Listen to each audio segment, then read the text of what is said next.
not get lost. I can take this anymore. One more step, we have it all. The fever's knocking at your door. One more kiss and I'll get lost. I can take this anymore. One more step, we have it all. The fever's knocking at your door. Can you feel the fever? You give me a fever again.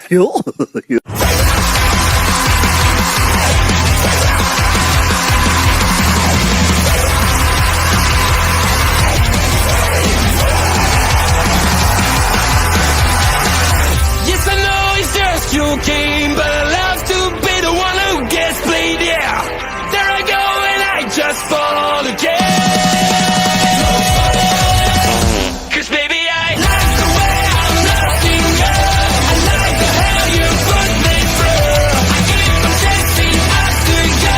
Can you feel the fever? You can be a fever. I like the things you make me do. You know how to make me like a fool. The way you smile, the way you move. Can you feel the fever? You can be a fever again. You can be a fever again.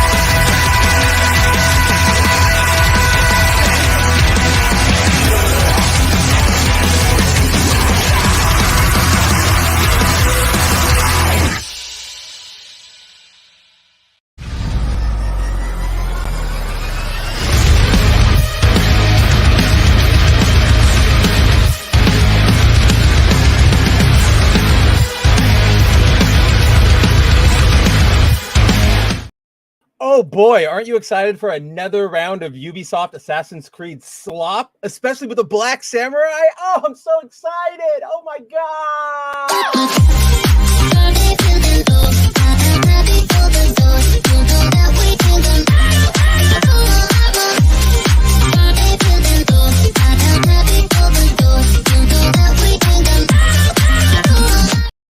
I got blocked by the official Assassin's Creed Twitter account. Guess that's a badge of honor.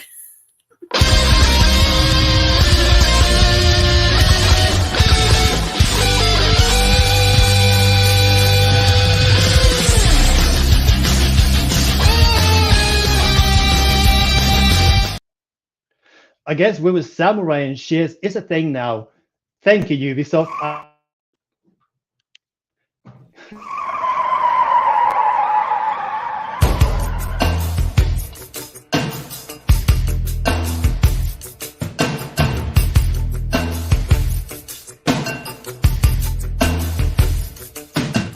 Yasuke had better not be as gay as that cut was when I interrupted Josh with my intro.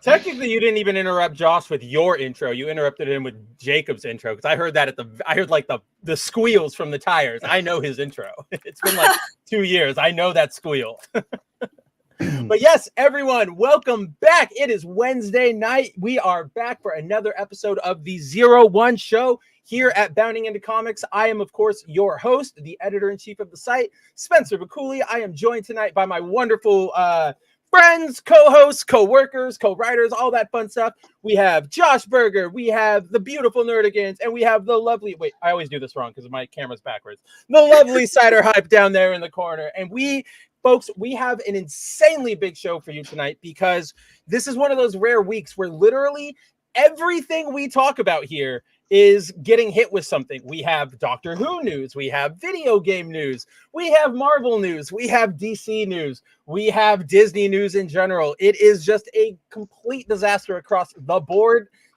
this week. I mean, I'll be honest, if you guys thought the last couple weeks were a little light on stuff, because admittedly it kind of was. I mean, even on our side, it's been sort of a scramble a little bit to find some real newsworthy stuff. But this week has sort of just dropped everything in our lap. There is so much to talk about.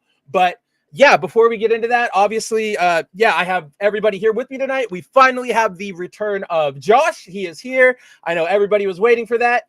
Obviously, Nerdigans is back with us again. She's always welcome. She just couldn't make it last week. And of course, Jacob, you might notice his absence here, but he is on his way. His meeting of the Magical Society went a little long, so he's got. Yeah, we put up the black signal. I mean the bat signal. Sorry, the black signal. Yeah, the black signal. Zeno is here instead of Jacob. So yeah, Look at that. Now we're species swapping him. First we race swapped and gender swapped him with Nerdigans, and now we're species swapping him with Xeno. This is what you get, Jacob, when you don't show up. You know, I just realized something.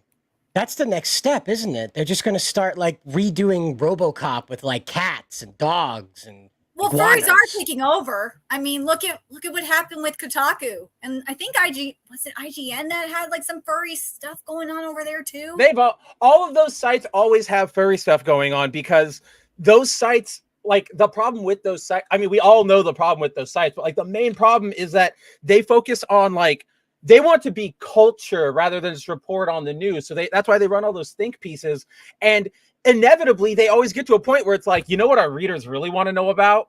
That time you had a giant orgy while dressed up as an Animal Crossing character. That's what we want to know about.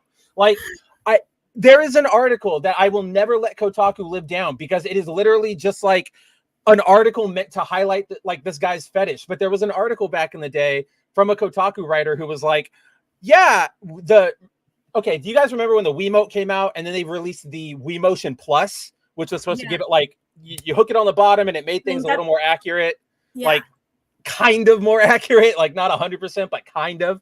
So when that peripheral came out, a Kotaku writer like, and again, guys, I'm not making this up. They published this and I'm pretty sure it's still up.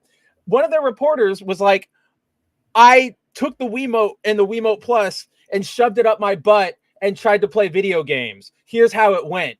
And it was just him talking the entire time about how like, oh, it was vibrating inside of me. And it's like, what the hell are we doing here? Like, I'm not surprised they have a furry infestation because they want to highlight that stuff. We know this, right? Like that's the neoliberalism. It's the everything is good. Nothing can be weird or gross whatsoever. I mean, again, like Kotaku does this. I'm just like, now I'm just going through Kotaku's greatest hits because they're all flooding to me. But I feel like that should be a stream. Like when we got a rainy day 01, we should go back through all of Kotaku's cringe. I think we should probably do that. That's a good save. No, when Kotaku's downfall happens, inevitable downfall happens, then that's when you do the stream of Kotaku's greatest hits. Doggo Cop. Who's a Doggo Cop? Why aren't we funding this? I would watch that. But that I realized what Timon is saying right now. So that reminds me of two things. One, Nerdigans, I think that's a great idea. And that fall is coming faster than we know. Or like not faster than we know, but we all expect it to come. I guarantee you Kotaku doesn't last through the year. There is at least in its current state, where it is written articles. Like I can definitely see it becoming like an AI generated, where do I find the potion in Final Fantasy VII Remake? Like that kind of a site. Like how I mine for fish. Yeah, how do I mine for fish? Hell yes, that's exactly what it's going to be. That is like, so old. I can't help you if you don't know. That is so old, Cider. That is so incredible. That's Newgrounds old, okay? That's how old that is. What were you saying, Nerdigans? They wrote about Wendy's 50 nugget bucket, for fuck's sake. I mean, that's like a self-fulfilling prophecy of what's going to be happening with Kotaku's journalists at this point. That's what they do nowadays. They go for like, oh, the internet is talking about this. And it's like, okay, there are nuggets now. Like, is that really it? What Kotaku is doing right now, Nerdigans, or like has been doing is, so there's a lot of news out there that is just tweet worthy. Like it's mildly interesting. It might be good for like a smile or like, oh, cool, good to know. But so many of these websites now, because they need their ad revenue, they run those stories or they run those little things as stories. So that's where you get, on a normal day, that 50-piece Wendy's nugget thing, the four of us would probably all retweet it. We'd probably all laugh about it. But would we ever go searching like an article for it? Do I need a news update? Who needs the history? Yeah, right. Like, what else is there to talk about? What kind of poop are you taking when you want to like read about the history of the 50-piece McNugget bucket? Like, honestly, that feels like a cyclical esoteric like ritual. Right, exactly. Where, like I'm getting rid of my food and I'm reading the next thing about the 50 learning nuggets about the next food. That's all I wanted to know as soon as I saw that. I was like, okay, does this mean that Wendy's is bringing back the supersized Frosty so I could dip them in? No, they're not. No, it'll never come back. None of these places are it is a regular segment, as I'm sure everybody here knows and Nerdigans knows, because like she's been watching and she's been on the show. But like it has been a regular segment this year, at least, that I've been like ranting about how awful fast food prices are nowadays and how like everything is going to shit. And to that, like, I mean, most things are, but also, no, I mean, like it's fast food, and you said everything's True, going to true, shit, and I'm like, you Okay. know, it's kind of But I mean, like, self-fulfilling. I completely true. I genuinely can't argue with that, but do not make me go back to my 5 jumbo jacks for $25 argument. I will scream my face off. But no, something that I've been seeing is like people were arguing on Twitter about like Happy Meals and stuff like that. And I'm like, back in my day when I was 13, because people are like, well, being a 13-year-old, you would be pissed to get a Happy Meal. I'm like, well, back in my day, like McDonald's put the Happy and Happy Meal with their Happy Meal toys. What are you talking about? Well, Hey, since we're on go the ahead. Yeah. topic of fast food and restaurants going, south, here's a list of the closing restaurants here in the USA. Oh, Red Lobster is getting there too. Yeah, Red Lobster got. But for now, the cheddar Restaurants. biscuits are safe. They are safe for now. restaurants officially closing in No, 2024. not Fuddruckers. No. All IHOP? locations. All locations. IHOP is closing 100 locations. So if you're not near a major, metropolitan shopping area, odds are you're losing your IHOP. Your IHOP's gone. No. Buffalo Wild Wings is Canada? diggity done. In Canada. Whoa. Yep. In But Canada, no, it's all can over. we go back to Fuddruckers for a second? Because that's where Sure. I had my first experience with Kobe. If you do not Oh, get the chance, Yeah, I was like, go to I don't know where we're going with this story, but I'm just gonna let her I have talk. to mention this. No. I'm saying before Fuddruckers closes, go to Fuddruckers, get a Kobe burger, medium rare, and get the jalapeno cheese sauce on it. You will not regret it. It is the best thing ever. I'm or sad learn it's how to gone. make it so you never miss it. Yes. I mean, where was it? Yeah, you just had Leslie's comment up. Like, cook at home, it's healthier. Oh, absolutely. It's. I don't think any of us are like pushing back against that. It's just sometimes you're out. Sometimes it's like I've had a Well, long day. I need let's to be grab fair, Spencer. Bounding into comics has become the beating heart of YouTube right of center commentary. So you are very busy supplying the pipeline of things to talk about and It's true. urgent, horrible news in the world. So, rightfully, you're a tad bit busy to be Oh my managing the God, stove. I'm gonna cry because Marie Callender's is closing, and Yep. there's one right by me. Marie Callender's has not updated themselves for like 40 years. It is But their pies are when so I was good.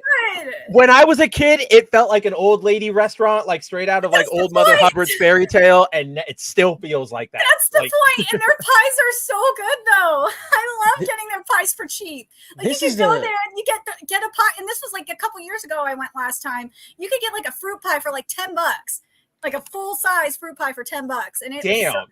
yeah. This is in That's why they California, don't. too. That's why they don't exist anymore. They didn't update in 40 years, not even the pricing. But so Pizza Hut, 500 locations. Pizza Hut. I don't know deserves it. about you, but they didn't have that many left to begin with. Like here in Maine, I think there's only like 4 in the whole state. Yeah. And they're probably among those 4 are probably among the 500 getting closed. It was So- like a couple years ago, like pre-COVID even. It was like Looks like a lot of Pizza Huts closed down because they were like, oh, we'll just consult. Like if you live in a major area, we'll all just put all the business into one of these. And now they're closing even more of them. So yeah, like Cider's saying, goodbye pizza. At this point, I wonder if there's even one existing Pizza Hut that still has like a sit-down restaurant in it. And Oh, if, yeah, if yeah, yeah. so, there's a retro one that somebody took pictures of, Yeah, and there's like that's what I people was are about to say. flocking to it like it's Mecca. They're making Yeah. a pizza pilgrimage. man, that's Yeah. okay. I hadn't seen that. That's incredible. I genuinely miss those sit-down Pizza Those are Huts. And fun. maybe It's that's even got just the nostalgia. salad bar and the stained Yes. glass lights Yes, hanging over the that's what I'm- table. Yes, the colored ones or like the multicolor ones, Yes, but then the the red white and was white always one. like faded yellow. Leslie says I like Cracker Barrel. Leslie, I've never been to a Cracker Barrel. Cracker Barrel that is my amazing. sin. Oh my I've God. never been. That's There's what a I hear. reason why I Cracker Barrel only is hear it's staying great. open. There's a reason, because their food is delicious and the atmosphere they have there is fantastic. They have This that is really it? nice. Yeah, it's really good. I like. Yeah, this Cracker is Barrel. real. You can walk in here. This was taken with a smartphone. that is real you can too, walk into this. This is real, live. I don't know where this is, but it's somewhere in America. You can walk into Yeah. this place as it looks right now, Spencer. I think there's But a that- couple of them that are like that. Actually, I think there's at least like 2 or 3. I can't remember. Yeah. There's like 2 or 3 generations of baby puke in that carpet. You know it's a good restaurant. That's what, dude. I was about to say. Like, look at that carpet. That is carpet that they got from like Oh, a dump. God. Like that is Somebody's so dad beautiful. looked to his dad and then looked to his son. And he said, "We've all puked on that floor. You know, it's a tradition to yak on the floor." It's a fatherly tradition. Yeah. You guys have probably worked at a restaurant with carpet like that, or worked at like a GameStop. I worked at GameStop with carpet like that. Oh Yep. God! It holds all the milk smell. Imagine that. It just holds everything, and I just never know when Oh. restaurants have it. That's when I'm like, why? Like, it's food that always falls down. Like, that's always going to get stuck there. Why would you put carpet in a restaurant? It's the dumbest thing. And then you And have yeah, the Leslie mice says in they have there a sit too down after when you're that. her.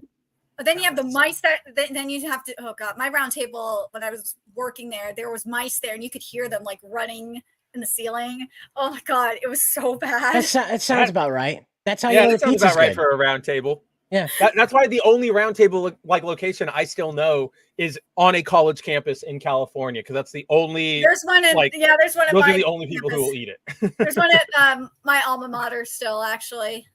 So the ones that made out the worst in this, I think, is Joe's Crab Shack, Oh losing yeah, 41 I of wonder their if the 61 one in San locations. Francisco staying open.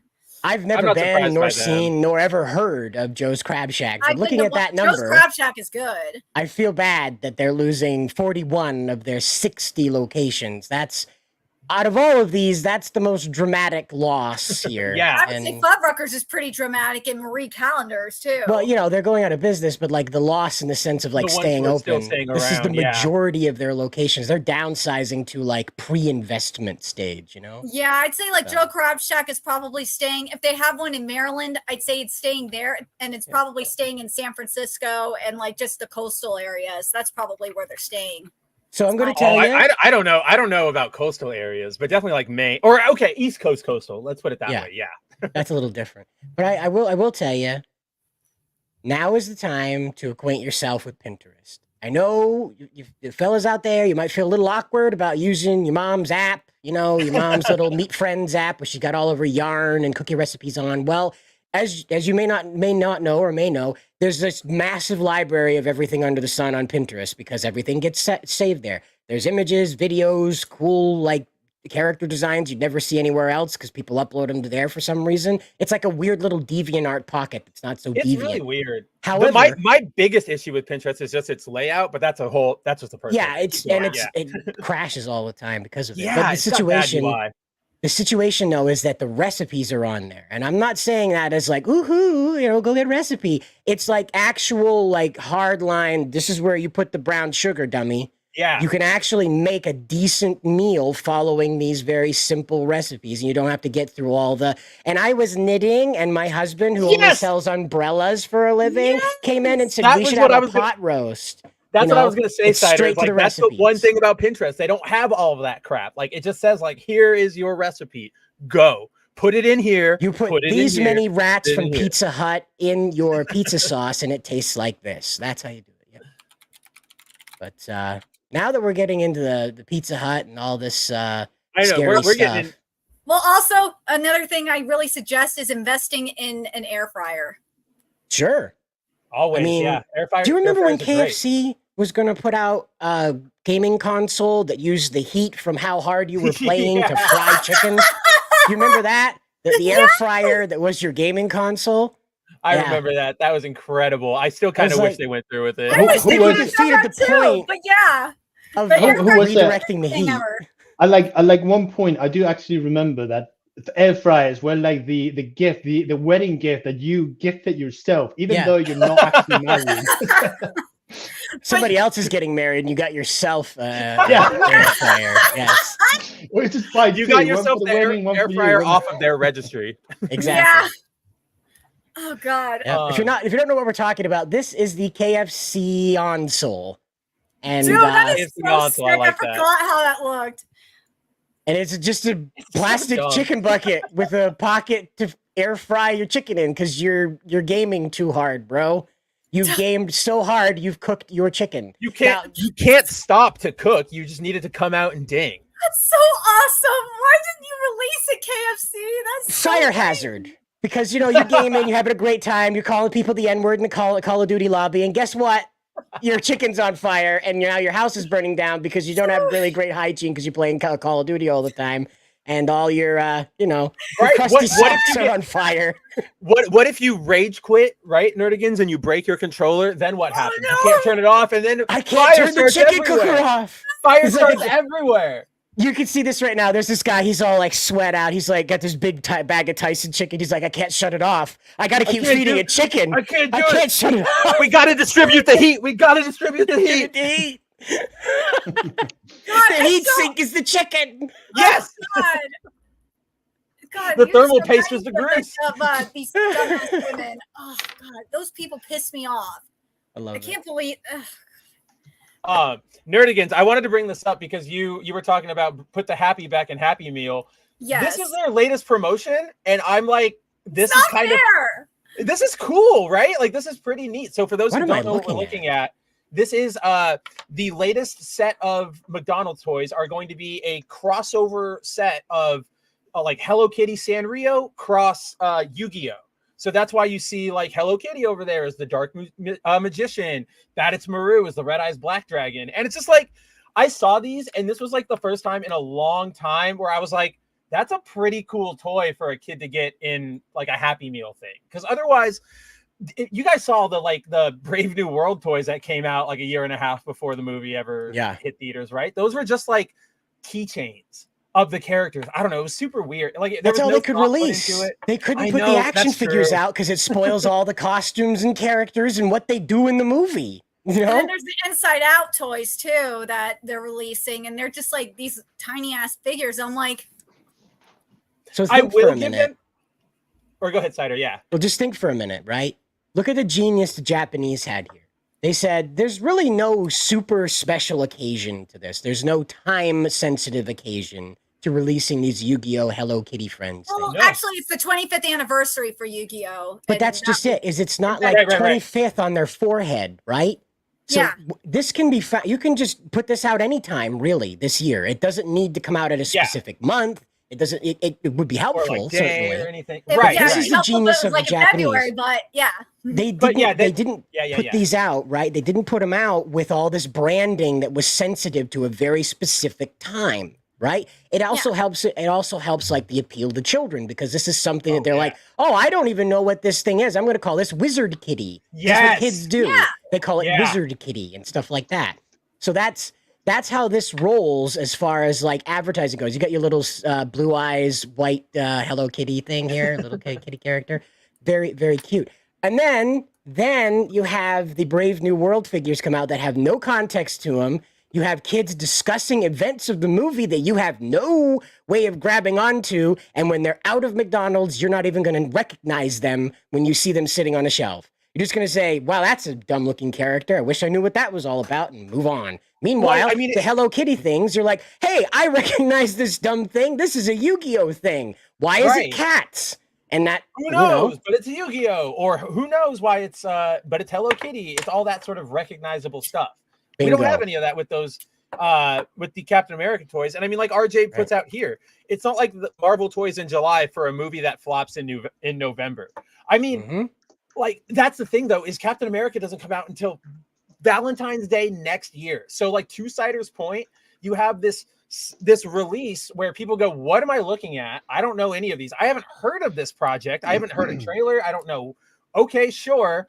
And then maybe by the time, what is this? Like a 2-month campaign these usually last, right? So Yeah. then by the end of it, maybe some people have gone online and they've looked some stuff up and there's some context remembered, but then you've got like 10 months until the movie. Everybody's going to forget it. Nobody's going to remember anything they would have like casually looked up. Nobody's going to remember Harrison Ford as Red Hulk or whatever the stuff. Like it's just so.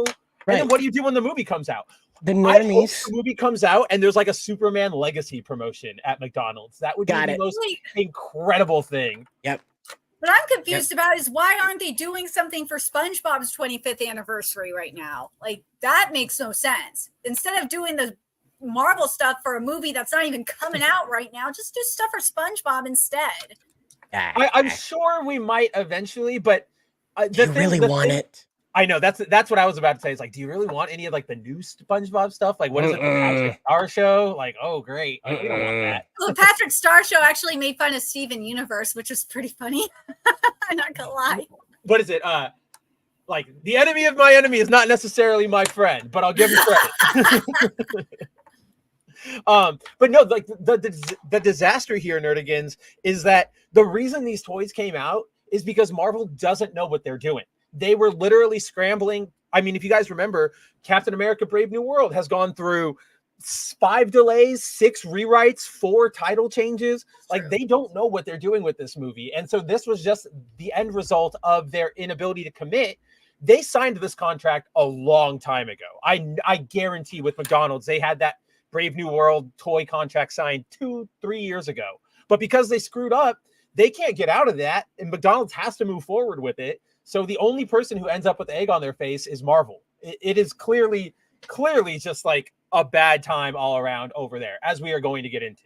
And then, yes, I remember those Hello Kitty Gundams, Ravul. I think I have one, the Zaku kit, still unbuilt in my closet somewhere. But those were really fun. Since they brought up that Funko, or one of the Funko Twitter accounts released the Funko Gundams. Yeah, sorry. But they released the Funko Gundams. I'm like, it took that long for Gundam Funkos to come? Gross. Well, that should have taken longer, like forever, years, millennia. Okay, good. So, yeah. Heat death of the universe before they did that. Oh, it looks so bad. No. Hold on. I have an image of the 78 or the RX-78 out of its box, and it looks, and this is what I want to bring up. So check. It looks so miserable. Look at that face. It looks so sad. I mean, this one looks a look little at the legs on it. This is disgusting. So I want everybody to look at this Gundam Funko, right? And especially you, Cider, because you're going to know what I'm talking about. Or Cider probably already knows where I'm going with this. So on average, for those who don't know, a Funko costs about $12 American, right? Just anything off the shelf, nothing special. Just go in, find whatever Pickle Rick and take it. It's normally about $12. So this Gundam is going to retail for about $12. I have this Gunpla kit, which has like the same level of plastic gun, the same sort of shield, but with more colors. This guy, and this is a for those who are noticing the paint job, this is like a RX 1776. Yeah, it's a special limited edition Target one, and this guy $10. So that Funko is giving you a worse product for more money when the gold standard of the series it's representing Gundam has already been cheaper and already set the standards for like years ahead of time. And there's also the fact that this isn't really okay. There's a photo floating around, and you can unzoom me, Cider. I'm gonna put him down. So there's this photo floating around, and I don't have it off on the like off my cuff, but if I find it, I'll grab it. But somebody posted a photo the other like month where it was like somebody showed their collection of Gunpla models, and it was a giant shelf, and they were all beautifully laid out, and it was just a shot of the shelf. And then somebody shared an image of a Funko collection where it was all the Funkos on a shelf, but the guy was like in front of it, like soy facing, like, I did it. And it's like, that's sort of like the difference. Right. Yeah. Like Funko Pops are meant to look like this and to sort of sand everything off of what you love, so that these are what Funkos are more like, they're things that you display to let people know that you like something. And they all look so simple and soulless and easy, because that way it allows you to commodify your interests and just be a consumer, right? Like that's all they want from you with Funko Pops. And that's what a lot of Funko Pop collectors are. They just consume.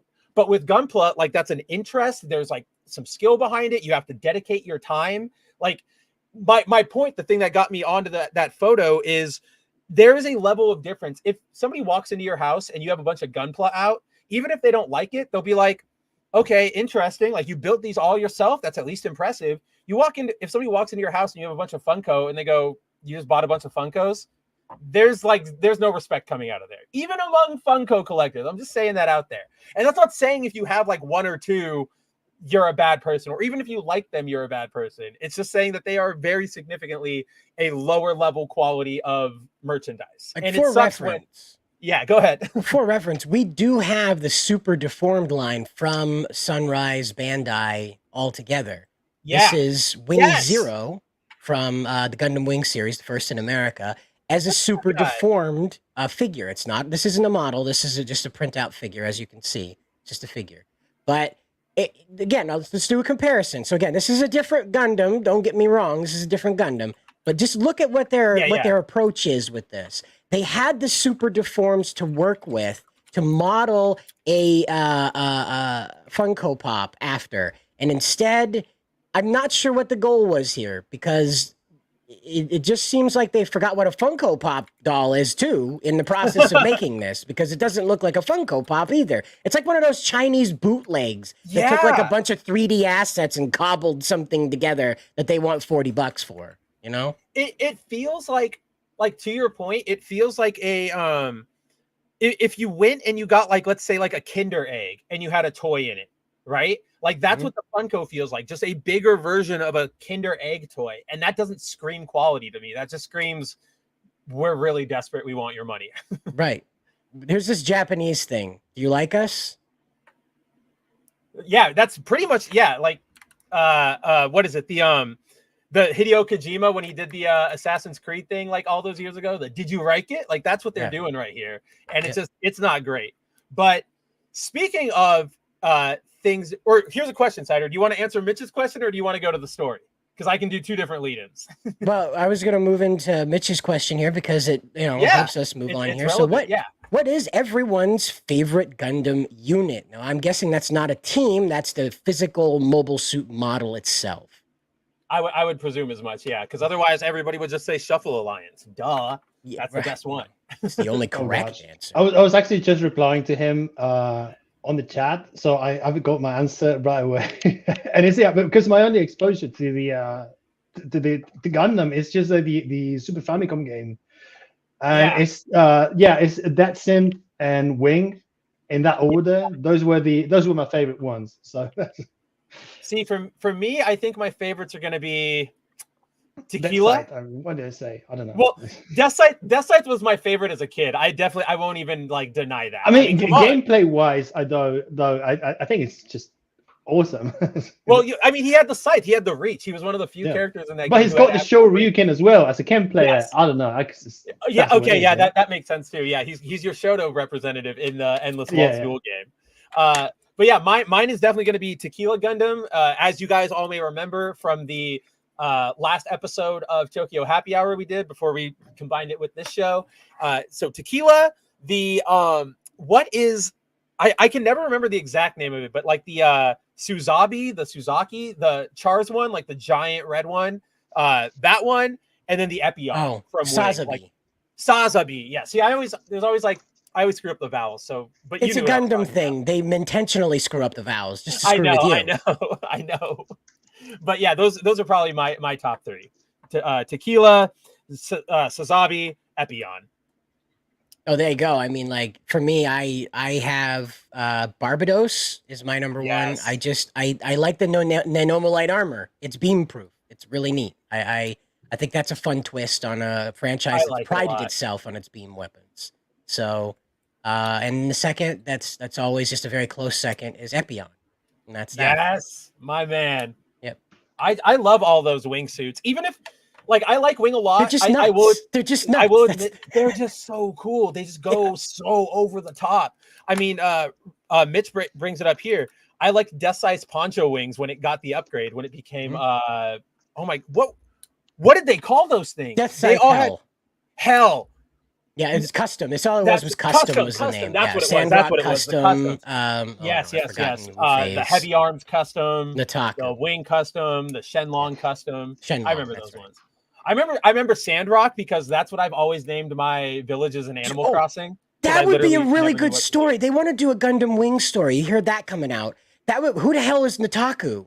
That would be a really neat story because you could take Wu Fei, who we didn't really get a lot of story on, why does he keep talking about Nataku when the Gundam's name is not Nataku? Who the hell is Nataku? That's true. you know, We never and got, we like, never a meet definitive answer Nataku. to We never that. find Yeah. out.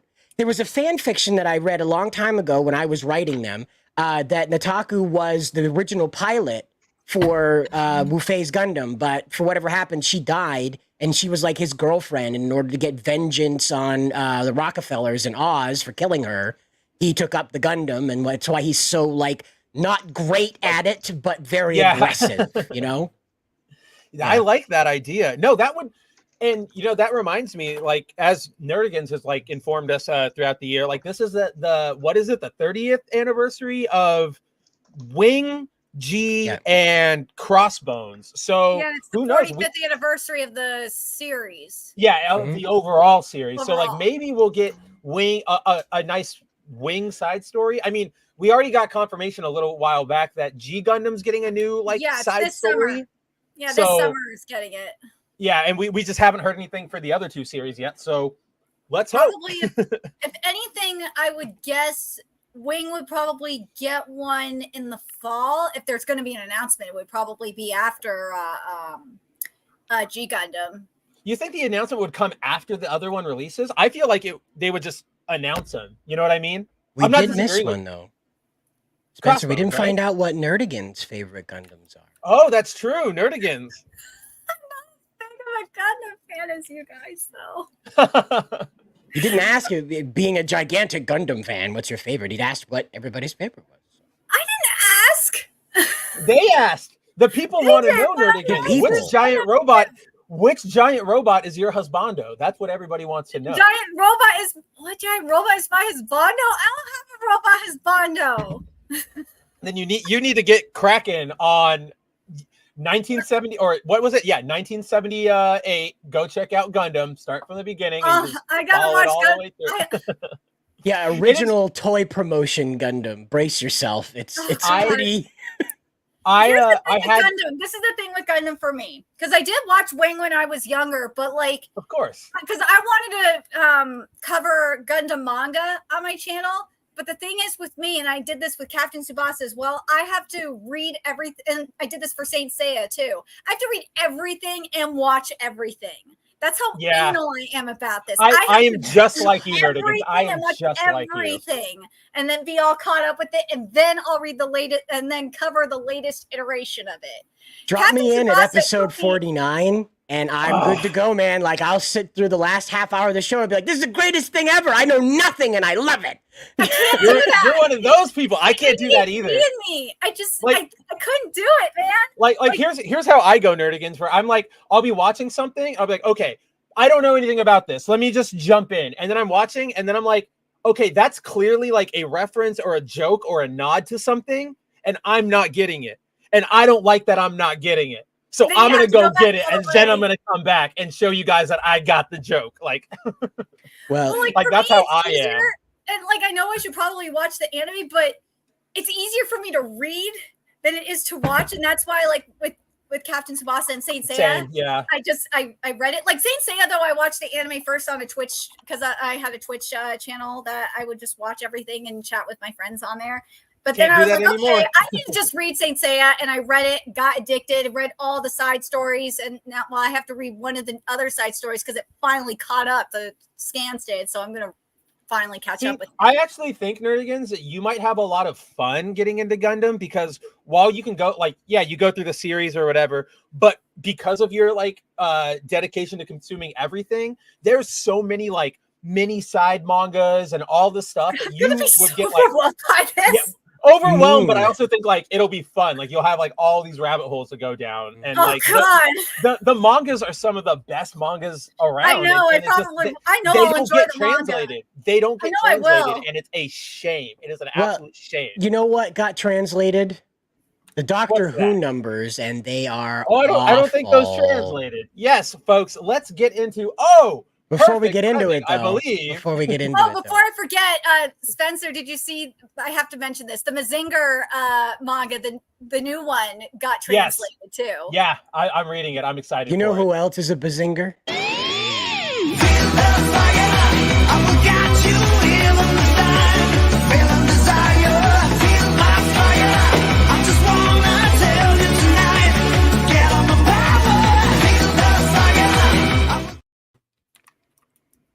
Y'all are infidels. Listen up, guys. You're not willing to go too far. You'll never go far enough. I don't pick fights. I promote fights. I'm like John Jones. I sound like Sean Combs. I got trombone-sized stones like John Holmes. And on Sunday, I'm going to expose bones. Boom.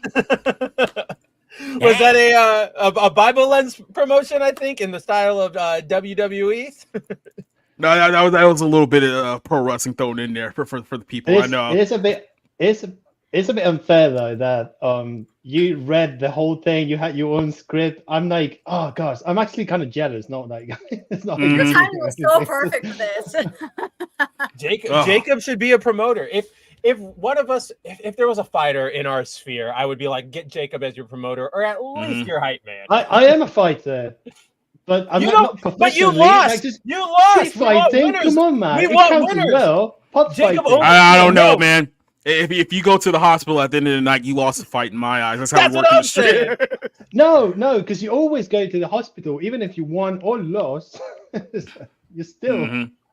I'm pretty sure if you win, you go immediately from the ring to like bottle service at the club Right. because you're in Vegas. Like every time, you don't go to the hospital if you win. No. But the difference is in which state you walk to the hospital or you're carried to the hospital. That's the same. Or if Well, you're Manny Pacquiao, you walk out, you go pray, you have dinner with your family, and you have a very nice, relaxing Sunday. So, and then you go to work the next day in Congress.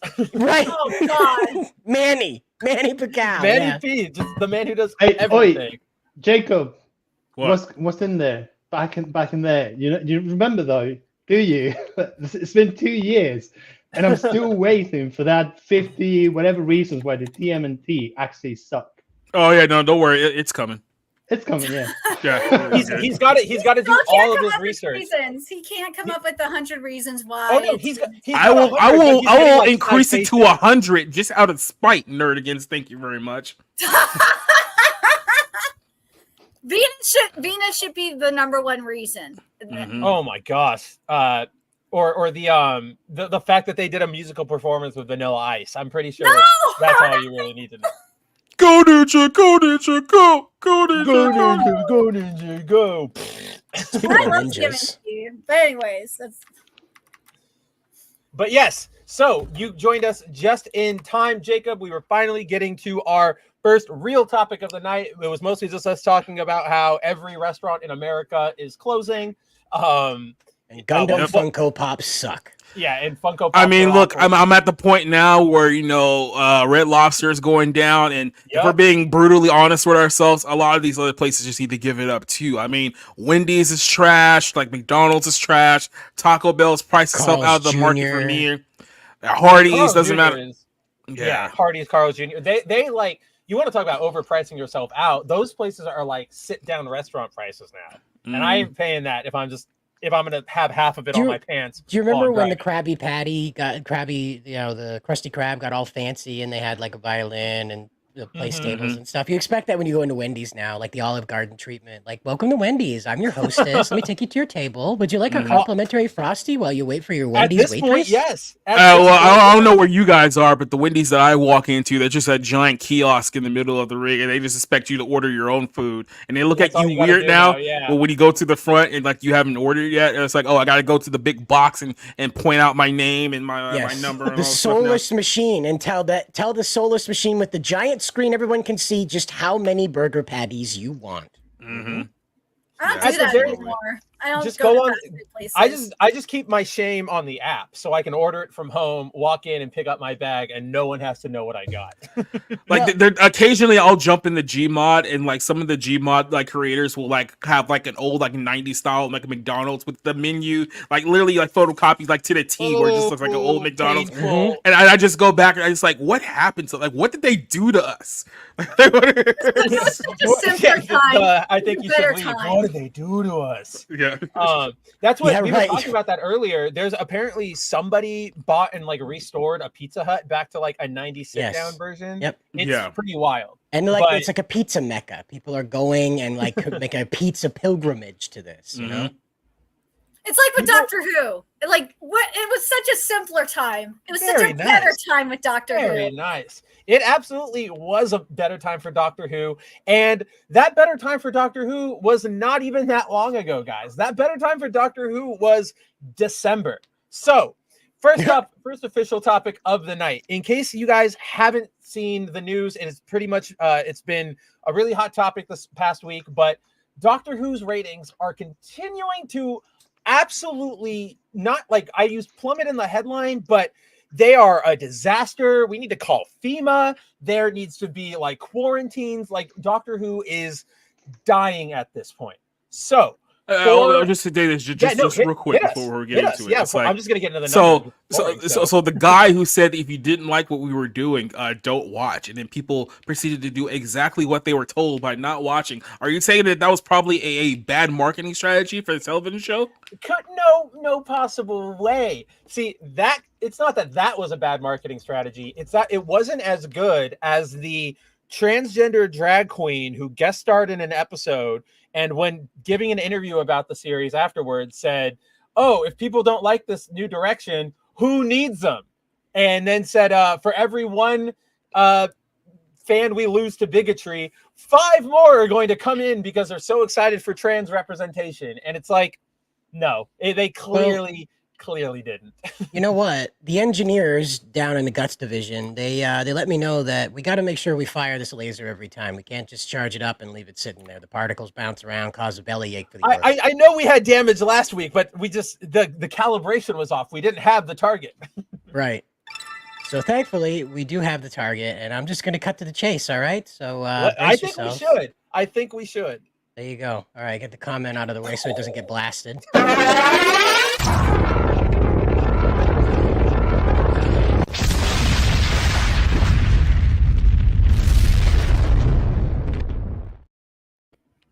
Hoisted by his own, her own, their own, whatever own petard. own. Yes, its own. Yeah, I don't know what you want me to use over there. The tagline of that should be Shamu has killed before and he will again. This is TikTok, right? But I think go ahead, Jinx is I think Jinx is non-binary, but I'm just. But that like look, Drag Race is my guilty pleasure. So no. I'm not disagreeing with that clarification. This just really sucks. This whole thing sucks. Oh yeah, no, like I'm not disagreeing with like whatever they identify as. It's just at this point there's like 900 different ones, so I'm just gonna go with like what they write in an article. That's probably more drag queens than Pokemon at this point. This is how sad it's become. But I mean, the difference between the drag queens and the Pokemon are that the drag queens at least know how to read, right? Jesus. I was hoping somebody would get that one. That was so stupid. But so, all right, Doctor Who ratings. So just for a general overview of how bad things have gotten. So the way the BBC does their numbers is a little odd. So basically they have 2 ratings. One are overnight numbers, which are how many people actually tuned in to watch the show in its airing. And then there are the consolidated numbers, which are all those people who watched the airing and then streamed it on the BBC website in the week since its premiere. So it's basically premiere plus 7 days.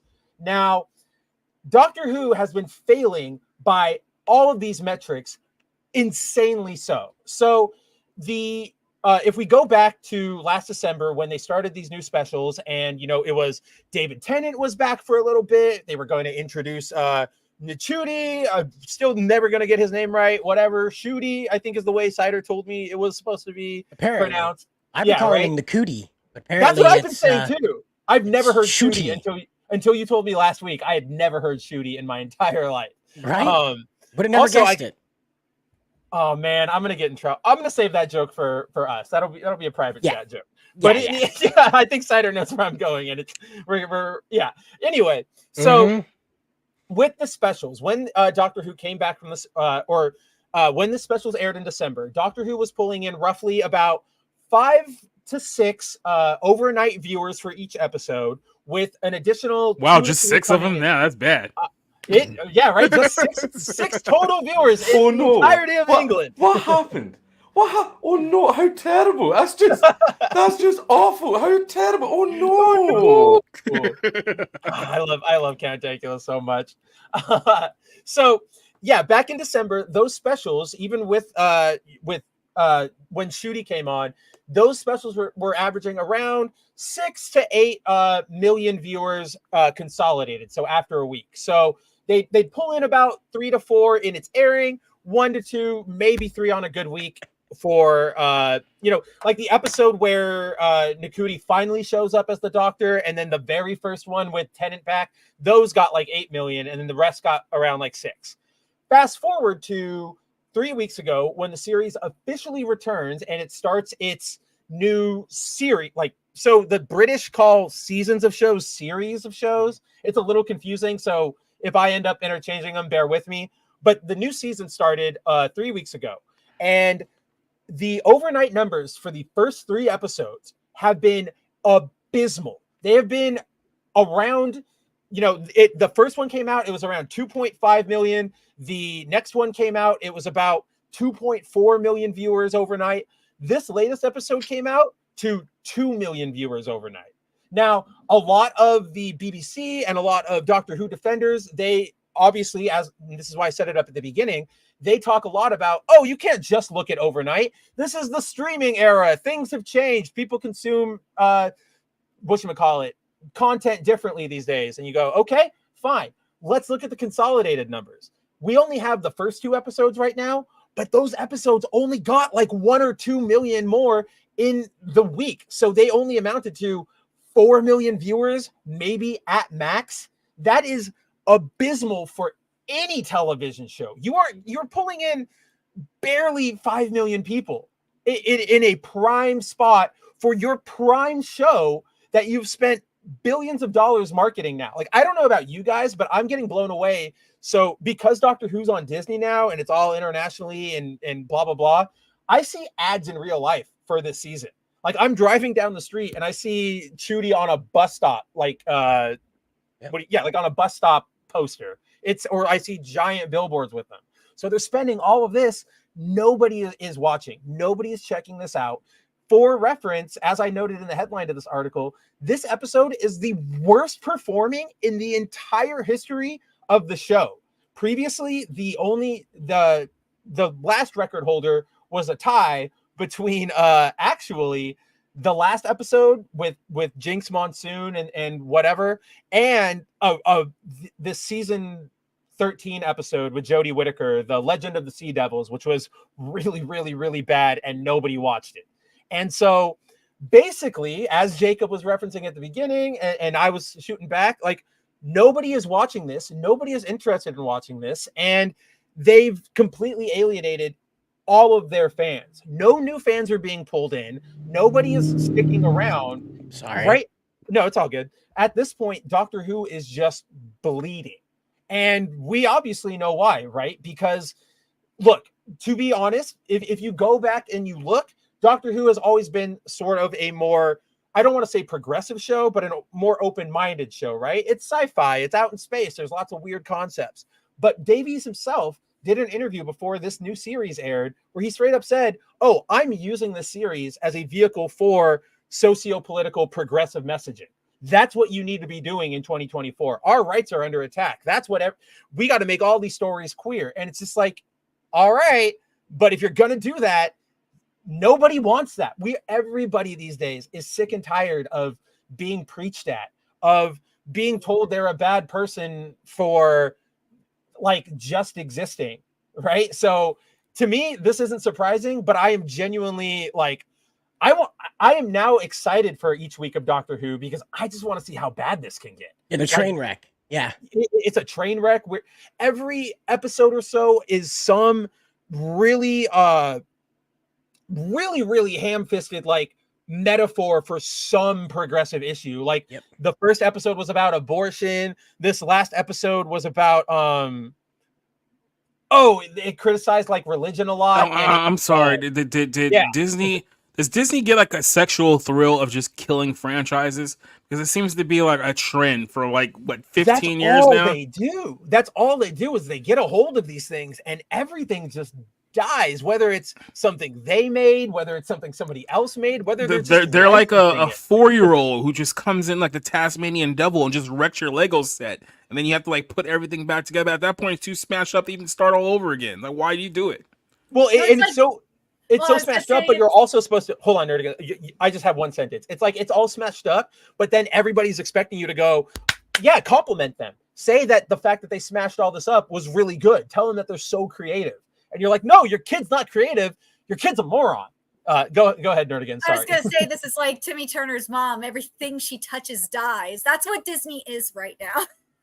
Disney is beyond like Timmy's mom. Like they don't even need to touch it. At this point. If somebody hears like Disney is looking at something, we all immediately know that things are going to go very, very, very, very terribly.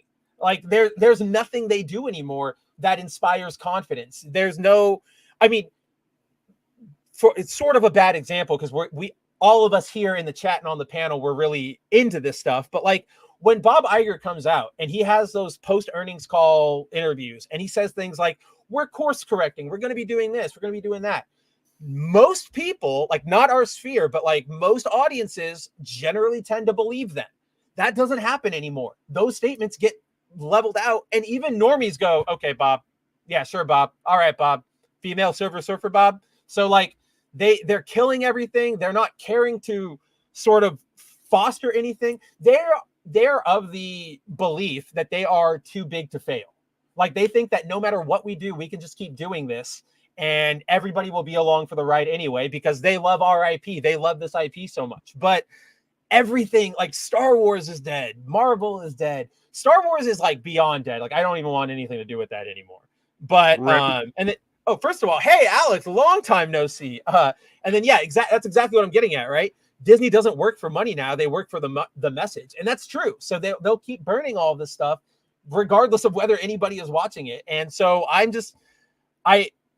am at that point again where it's like logic would dictate that they would have folded by now or made some like course correction.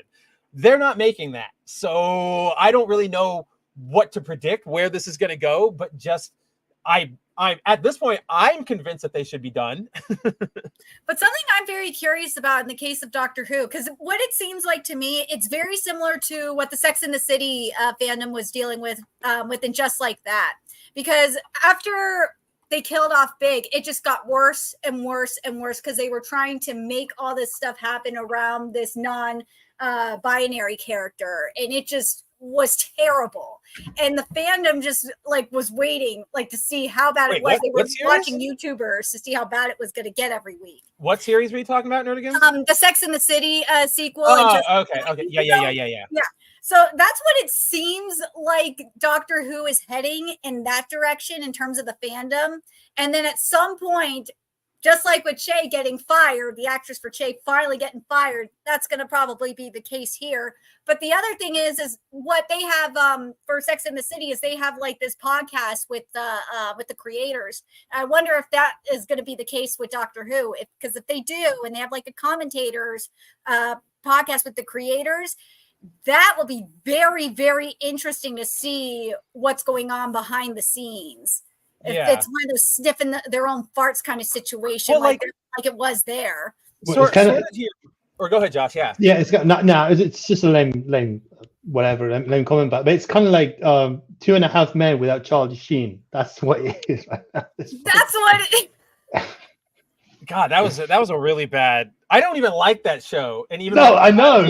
And that came on, I was like, "Oof, like this is bad." Like, 2.5 Men was good until Charlie Sheen was gone. Like without Charlie Sheen, 2.5 Men was just awful. It really was. I mean, that's. I am hard pressed to think of a show where you get rid of the main characters and it is successful after that, right? Like I can't. Unless it was something where, like, obviously the main character's death was planned from the beginning as a story, like Gurren Lagann. But I can't think of anything where they went, "Oh, hey, we killed off Superman. Don't you want to now read about Supergirl?" Like, no, that's never really ever taken off. That doesn't work past like shock value. But to your point, Nerdigans, is I don't even think it would have worked. Hold on, Spencer. Yeah. It would have worked. One instance where it would have worked, I guarantee you 1000% it would have worked, was Dragon Ball. When Gohan was supposed to inherit protecting the That Earth. is When he was supposed That to. would have Yes, that is true. 100% worked. That You is would have been true. invested in Gohan. You watched him grow up the way you watch Goku grow up. You know exactly who this kid is, but he's got a different way of That's very handling things than true. his father. Would have been a way interesting story, but nope. They were like, Nope, what are you don't talking wanna see the about? You Boo killed saga? Don't you Goku? want- you want everybody to just keep getting stronger and stronger and stronger and stronger. Like, isn't that what you're gonna love? That is the I know. only I'm example not I a can fan of think the of Boo. where that would have worked. The Power Rangers isn't built to be about a central character. It's about a No. team. So they interchange easily. So that's not a qualifier for me. Until The you get to Pokemon like is another one. Netflix, and they just keep bringing back the Mighties. But that, yeah, Well, you know, but that's what I mean I is that know. it's not, it's one of those things. It's the only franchise I can think of is Dragon Ball that was like, could have survived having the lead character gone, you know? and I think you're right, and I think that also sort of speaks to the Gurren Lagann point, which is like they were building that up. It wasn't just like a sudden like, oh, Gohan doesn't want to sign a contract anymore. We got to like switch gears really quick. So I think that also speaks to the, what we talk about all the time, like authenticity and actual storytelling versus like Hollywood storytelling, where everything is so businessified and you can sort of smell that coming out of the screen a lot. So, Well, But- I mean, but- I do want to mention this too. I mean, look at what we're seeing in Saint Seiya Next Dimension. Seiya's like not even in the picture at all, and Saint Seiya Next Dimension is doing just amazing. But see, what I was saying, Nerdigans, is I don't even know if we need to wait for a commentary podcast for Doctor Who, because Davies himself, the showrunner, who everybody thought was going to come back and save the show, he's out there making the rounds, talking all of this noise about how, like, he is very, very eager to talk to the press. So he's giving a lot of interviews. And in all these interviews, whenever anybody presses him on, oh, talk about the new direction for the show, talk about the fact that you cast a gay black guy as Doctor Who, he uses all of these opportunities to virtue signal, right? Well, there's now that. I will. There's also let me explain it a little better. What the podcast was, it's a writer's room podcast. So you had the other Right. writers in the room with Gotcha. with the creator. So that's what I'm talking about. Gotcha. So if you had like a writer's room podcast, so Davies with the other writers to get an idea of what was happening behind the scenes per episode, that would be very interesting to see if Doctor Who would do something like that, like with what we have with and just like that. Because man, woo, you could tell everyone was sniffing their own farts up in that writer's room. It was insane. They have to be sniffing their farts here. There is not one thing.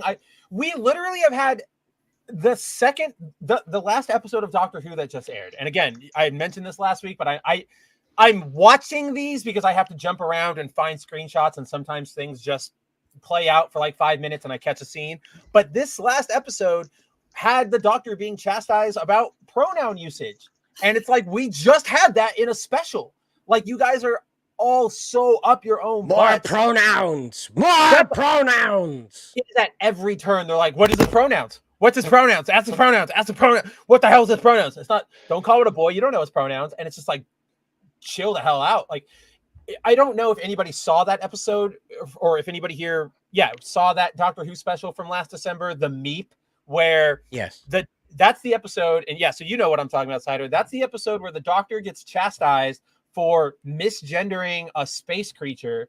And then the episode ends with essentially like, there is an energy that some people in the show have that basically, if it stays inside them too long, it is dangerous and it can explode out of them and cause a bunch of trouble. I'm super simplifying what this is so that, because it is a Doctor Who like canon thing, it is complicated. Don't worry, guys. But that episode essentially, and that energy bouncing around from people has been a plot point for a few seasons now of, how do you get rid of it? Do we hold on to it? What does it mean for the Doctor in the future? And this episode, the Meep ends with Donna Noble and her transgender daughter, who is a woman because she identifies as one. They just go, oh, you want to know how to get rid of the energies? Just be a woman and say they're gone. Jace. And just let Good them old go. Jace. Like, what? That's literally what it is. They go, oh, if only you were still female presenting, you would have known how to do this. All you have to do is just let go. Presenting. And then they like, and that's all Donna says. She says, you just let go. And then the energies disappear. And the entire plot point has been resolved. And it's just like, that doesn't make any sense. Like that. It's the power of the uterus. It's the power of the uterus. Technically, Cider, it's the power of non-binaryism or of transgenderism, because the whole plot point was like, basically the reason Donna's daughter, son, kid got the energies is because they were born a male, but then in their heart was like a female. So I can't take any more of this. Yeah, this whole stupid. This whole show is fucking stupid. It's like, this is trying to give me a migraine. Like, this is just. I say we're trying to find ways to rationalize with sheer stupidity, and you can't do it. That's why it's fucking stupid. This whole show definitely needs to die. I think it's doing a good job of killing itself at this point. It reminds me of that old zero punctuation joke where like the guy gets on stage and just stabs himself in the stomach several different times and says, "It's for your own good," and he just kneels over and dies. And next the guy just comes up and says, "Yeah, we're not doing that shit." And then they become like the biggest thing in the world. That's pretty much where we're at right now with Doctor Who. Like, Doctor Who is an absolute abomination, abortion. It's just, I feel bad because like I knew a couple people who I guess were Doctor Who fans, were kind of into like this whole thing, and it seems like we've gone so completely far off the reservation where Karen Gilliam was on this show like a while back ago to like where the hell we are now. You're not even watching the same show anymore. I want people to understand that you're not watching the same show. You are watching, I can't even call it propaganda, because propaganda is usually subtle enough for you to not realize that it's propaganda. This is them just like regurgitating like dog shit in your face and expecting you to be completely okay with it and accept this as a form of entertainment. So yeah, at this point, I don't even know if this is even worth the time of even hate watching this stuff. This sounds just dumb. Like I feel like I'm gonna have a migraine just like listening to like this stuff. Trying to be like, well, I mean, if this character is female presenting and unlike the transgender, like, what the fuck are we doing here? This sounds like one of those things like with Velma and with And Just Like That, where it's like you might as well just watch a YouTuber's review of it and just save yourself the headache. Speaking of YouTubers, we do have breaking news. As of about 10 minutes ago, Eric July made an announcement.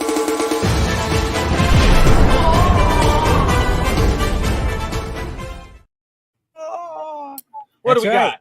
The Rippaverse is having an official meetup in the Dallas area on June 8th. For the he's going to be having a meetup, some type of get together. We can listen to the video here in a minute, but I want to let everybody know who's going to be there. He's got Neurotics, D-Day Cobra, he's got Quarter Black Garrett, Melanie Max, Stuttering Craig, and X-Ray Girl, and I'm sure others will turn up as this news spreads around. So let's take a listen to what Eric has to say about this. What's up, y'all? We got some big news for you. June 8th, that's a Saturday. If you are around Dallas, you're going to want to attend this massive meetup that we will be hosting. It'll be in Carrollton, Texas at the Boozy Bird. So if you're in town for Dallas Fan Expo, we suggest that you show up. Also, hanging out with us will be Gary from Nerdrotic. We also will have Quarter Black Garrett as well as X-Ray Girl. And representing the G&G team, Geeks and Gamers that is, D-Day Cobra, aka Jeremy, will be there as well. In addition to them, we'll also have Melanie Mack and Stuttering Craig from Side Scrollers. This is going to be massive. You're going to want to hang out. We'll have some merchandise there. We'll also have all the books there, including Yaira #1. The list of guests continues to grow, so there will be some other faces that you are familiar with if you watch our channels, support the Rippaverse, hang out in our corner of the internet. So again, that's Saturday, June 8th at Boozy Bird in Carrollton, Texas. In the description, you will see the RSVP. You're going to want to sign up because there's going to be limited space. We'll be seeing you soon. Come hang out with us. That's awesome. Good for him. And that's so smart to do it during Fan Expo. I didn't even think about that. Yeah, so he's having a meetup, and as you heard, he's going to have Yaira #1 there. So if you haven't picked up your copy and you'd like to have something personalized by Eric, I'm sure he wouldn't shy away from a signature. Yeah. Yep. No, I that was what caught my attention. Where he's like, "We'll have all the books." I'm like, "Oh man, like that's gonna save you on shipping." Like, definitely, if you're interested and you don't have them, I would go pick them up there. Let's see. No, Oh, yeah. Zero Dozer. He's exactly the halfway of the continent from where I am. I will be missing the Boozy Bird meetup. And then Timon says, no Mark Cyborg, no go. I'm almost positive Mark will be there, even if he's not an announced guest, right? Like if X-Ray is going to be there, he's going to be there. But also, Eric did say the guest list is set to grow. So I'm sure we're going to see way more of these people. I'm betting like Krigler, because he's on Side Scrollers, Mark. The person I'm really interested to see if they get, because Eric said people who hang out with us in our sphere. What if they get Az? Like, what if Az makes a trip out to America? That would If be they fly Az in to hang out at the Boozy Bird, I don't know if people are going to be able to handle that. I really don't. There might be protests. There could be mostly peaceful protests happening if Az is just flown in. You know, we'd have to get him like a security detail. We'd have to have. I would laugh if eyes on Az. A couple of security guys roll up, they clear a spot in the parking lot, and a helicopter just lands in there, and him and Gary get out of the back of it. Right? I would laugh so hard if they rented a helicopter just to fly in. Right? That would be hilarious, like a Trump-style fly-in. Yeah, it would be great. They're coming in, and Gary's got a hold of the ladder, and Az is a little bit lower. He's got a hold of the other end of the ladder, and they're like being lowered down. You know, like action heroes. Yeah. The 1 foot on the ladder pose. I know what you're talking about. Hell yes. Yeah. Well, you know what else isn't going to look that cool? What's that? Games Workshop's future, as they're having some trouble with what is breathtakingly outdated views on inclusivity. Yes. So, guys, let's switch to another big topic that's going on. We covered the abomination that was Doctor Who. Let's talk about Games Workshop's latest stepping in the poop. So, you're all probably familiar by now that over the past couple years, I would actually say, Games Workshop has been doing all they can to go the Disney route with Warhammer 40K, including, we've seen lots of inclusivity statements. We've seen lots of lore changes to get to own the chuds. We've seen a lot of this, this game isn't for you, it's for everyone, all that stuff. That's what's currently going on in the world of Warhammer. So this story isn't necessarily giant, but it is very much just like this is who they are now. They're showing you their true colors. So every so often, Games Workshop hosts this, or they have a blog where they share photos of an upcoming miniature, and it's normally like a zoomed in photo of like their arm or their helmet or like their weapon, and it's meant to tease like an upcoming product release. It shows you a new mini and it gets people talking like, ooh, what could it be, blah blah blah. So this past week they had an entry of that, and they decided that they wanted to use the 2 or 3 sentences that they had available to them to take a swing at their fans.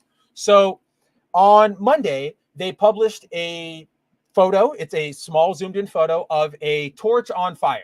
And in the description of it, whoever wrote it, there's no name. So just an intern or somebody on staff, who knows? But Games Workshop wrote, quote, "Here we go. Something undeniably Warhammer, unambiguous, a little gothic, probably carried by someone with breathtakingly outdated views on inclusivity. It's got the lot. We don't even need to guess what this is, really."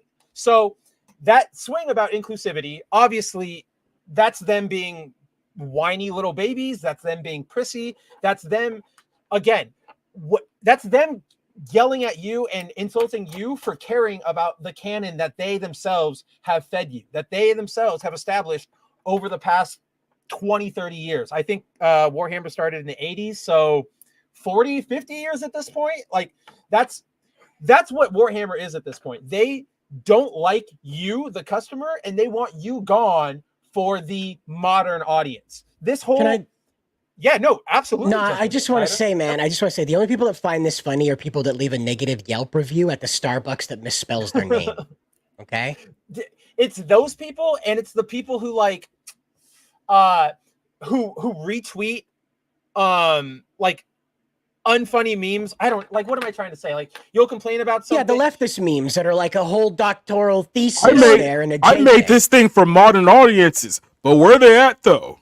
Yeah, right. Like we just saw with Doctor Who. No, I mean, like, so you might know this guy, Cider. There is a guy who he used to be on Tumblr. He's now on Twitter. But whenever he raises like a point or like it gets into a discourse, a bunch of like childish neoliberals will rush into his mentions and just spam him with the phrase "Kung Pao penis." It doesn't mean anything. It was just a random Twitter thing somebody said, but they think it is the funniest fucking thing in the world. No matter what he says, they say that, and they're not saying it because they think like this is the statement you use to shut him down. They're saying it because I am so funny. Isn't this random string of words so funny? Got him. Like that is who finds this funny. Isn't Like, this random string of words funny? This unambiguous little gothic, probably carried by someone with breathtakingly outdated views on inclusive. Excuse you, you're advertising miniature figures that exist in a lore of infinite war between species, the purest kind of hatred. A pocket dimension ruled by demons that turn people inside out and warp them into hellish monsters that are then dropped back into their own species to destroy them. Like you're not talking about like some Pride Parade roster and you're trying to tease who's going to get to wear the glow in the dark thong. They're not smart enough to think that. Like that's why we always see the orc is black people. Oh, this is that because they can't. True. Everything has to have this, like they have no imagination. They have to have everything has to have a real world analog because otherwise they just can't process it. So to them, like I have seen discourse in recent weeks, hell on Monday, researching the story of people going, oh, the Xenos and everything that the Emperor wants to kill. Well, the Emperor is a fascist. So maybe the Xenos, like maybe we don't run around saying stomp out the Xenos. And it's like, have you looked at the Xenos? Like that. The Emperor is a corpse on a throne. The Emperor is a corpse on a throne. The Xenos, there's literally a Xenos that has like two giant pustules that constantly ooze, and it has like acolytes that with like giant sake bowls that collect it and drink it. Like they're gross monsters. Like what? Yeah, that's how they see themselves. It's like it's like that Simpsons joke where that pedophile who got ran over by those NASCAR drivers, that could have been me. That could have been me. It's that joke. Like that pustule spewing monster and those tiny little goblins that slurp it up. That could have been me. It's like I wonder, do these people lose their minds when they're parents? And rest assured they are living with their parents and not self-sufficient at all. But do they lose their minds when like an exterminator comes over? Do you guys run to protect the termites every time you get an infestation? Like it's so bizarre. But yeah, that's who they want as their audience. It's the modern audience. It's all the people they think will promote the right ways of thinking. The people in charge of Warhammer now do not fundamentally understand the exact product they are talking about. All of this talk about we have to make sure there's no fascism, blah, blah. Go ahead. Yeah. No, I mean, we've mentioned, we had this conversation before, and this is what this ultimately comes down to in the realm of entertainment. Whether it's movies, television, video games, board games, it doesn't matter. These people do not care about entertaining you. They do not care about being successful. They do not care about any of those things. Any of those metrics that you used to use like 30, 40 years ago are completely out of the window. They are trying to shape the culture, quote unquote, and shape the minds by jamming essentially their agenda down every possible outlet that they control, that they have their hands on, and they're beating you over the head with it across the board. So it's like everything that you used to enjoy, everything that you used to take joy or pride, whatever the case may be, and it's all being systematically destroyed by these people who who come to their own conclusion that they know how to make your life better, and they know how to make the life of the world better, and this is how they're going to do it by jamming this shit down your throats. And if you oppose them, you're opposing essentially their religion, even though most people that claim they don't believe in religion, but it's basically their religion anyway. 1000% is. So. Yeah, so then they become hostile towards you, and this is essentially where we're at now with virtually everything. Like even in football, we have this whole debate now about this kicker said something at graduation, and he told women to go back and be in the wives. How dare he say something? No, this is where we're at. This is exactly where we're at with everything, and we're just seeing it bleed over everywhere. It's like a broken dishwasher. It's like all of a sudden, like all the water and the soap is just all over the floor, and it won't stop coming out. You can't stop it. Well, see, I like to your point, and it touches upon something Cider said earlier, where Cider was talking about it's not even propaganda at this point because propaganda is subtle. And to Jacob's point, that's exactly it's right. Jacob said that. Or did Jacob say that? I thought you Yeah. said that. Either way, one of these nerds said it, and they're right. But essentially, this stuff isn't meant to even propagandize to anybody anymore because most people who you would like think, you know, would be the recipients of the message, they already tune out. They can see it coming from a mile away. What this stuff is to validate that's all the entertainment is nowadays, is to validate every decision by every individual so that nobody at any time ever feels bad about anything that they might have ever done. Like, that's why you have all of these characters being used as mouthpieces, talking about really specific issues and, you know, talking about pronouns in the middle of interrogating an alien. It's because they don't care about it telling you the message. They want everybody around them to go, oh, no, you're okay. This is good. You are good for whatever, right? You're not the broken one. It's society. And the more we keep doing, and you know what we're gonna do? We're gonna change society with our television shows and our movies, because we're gonna make them think the way that we think, and we're gonna shape these young minds. This is exactly what they're doing.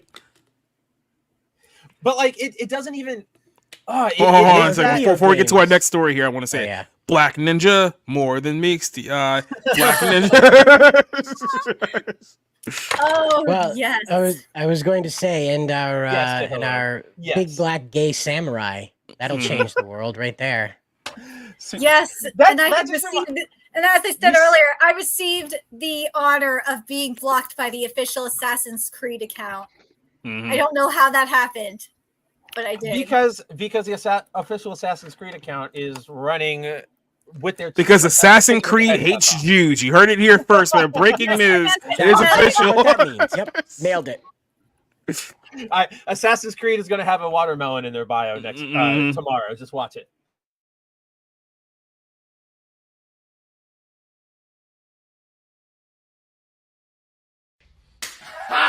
Got him.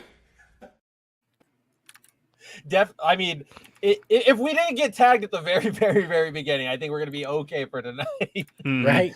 But yeah, where did let's see. I think this entire story broke literally like the day after last week's 0-1 stream. Like, so I think we have a lot to break down here with Assassin's Creed. So I think we can probably just have just open discussion, whatever, criticize everything, but I'll give a quick rundown of what is going on for the viewers, just to catch everybody up to speed. So for those of you who have somehow avoided all video game news over the last week, or about a week and a half if you want to count leaks, but we finally have the confirmation of the next Assassin's Creed game. It will be Assassin's Creed Shadows. It will be set in feudal Japan, finally, and it will focus on two specific protagonists, which is a change from previous games where you pick one, you pick their gender, you pick the female or the male one. This one, you'll have a male hero and a female hero. Female hero, Japanese ninja named Naoi.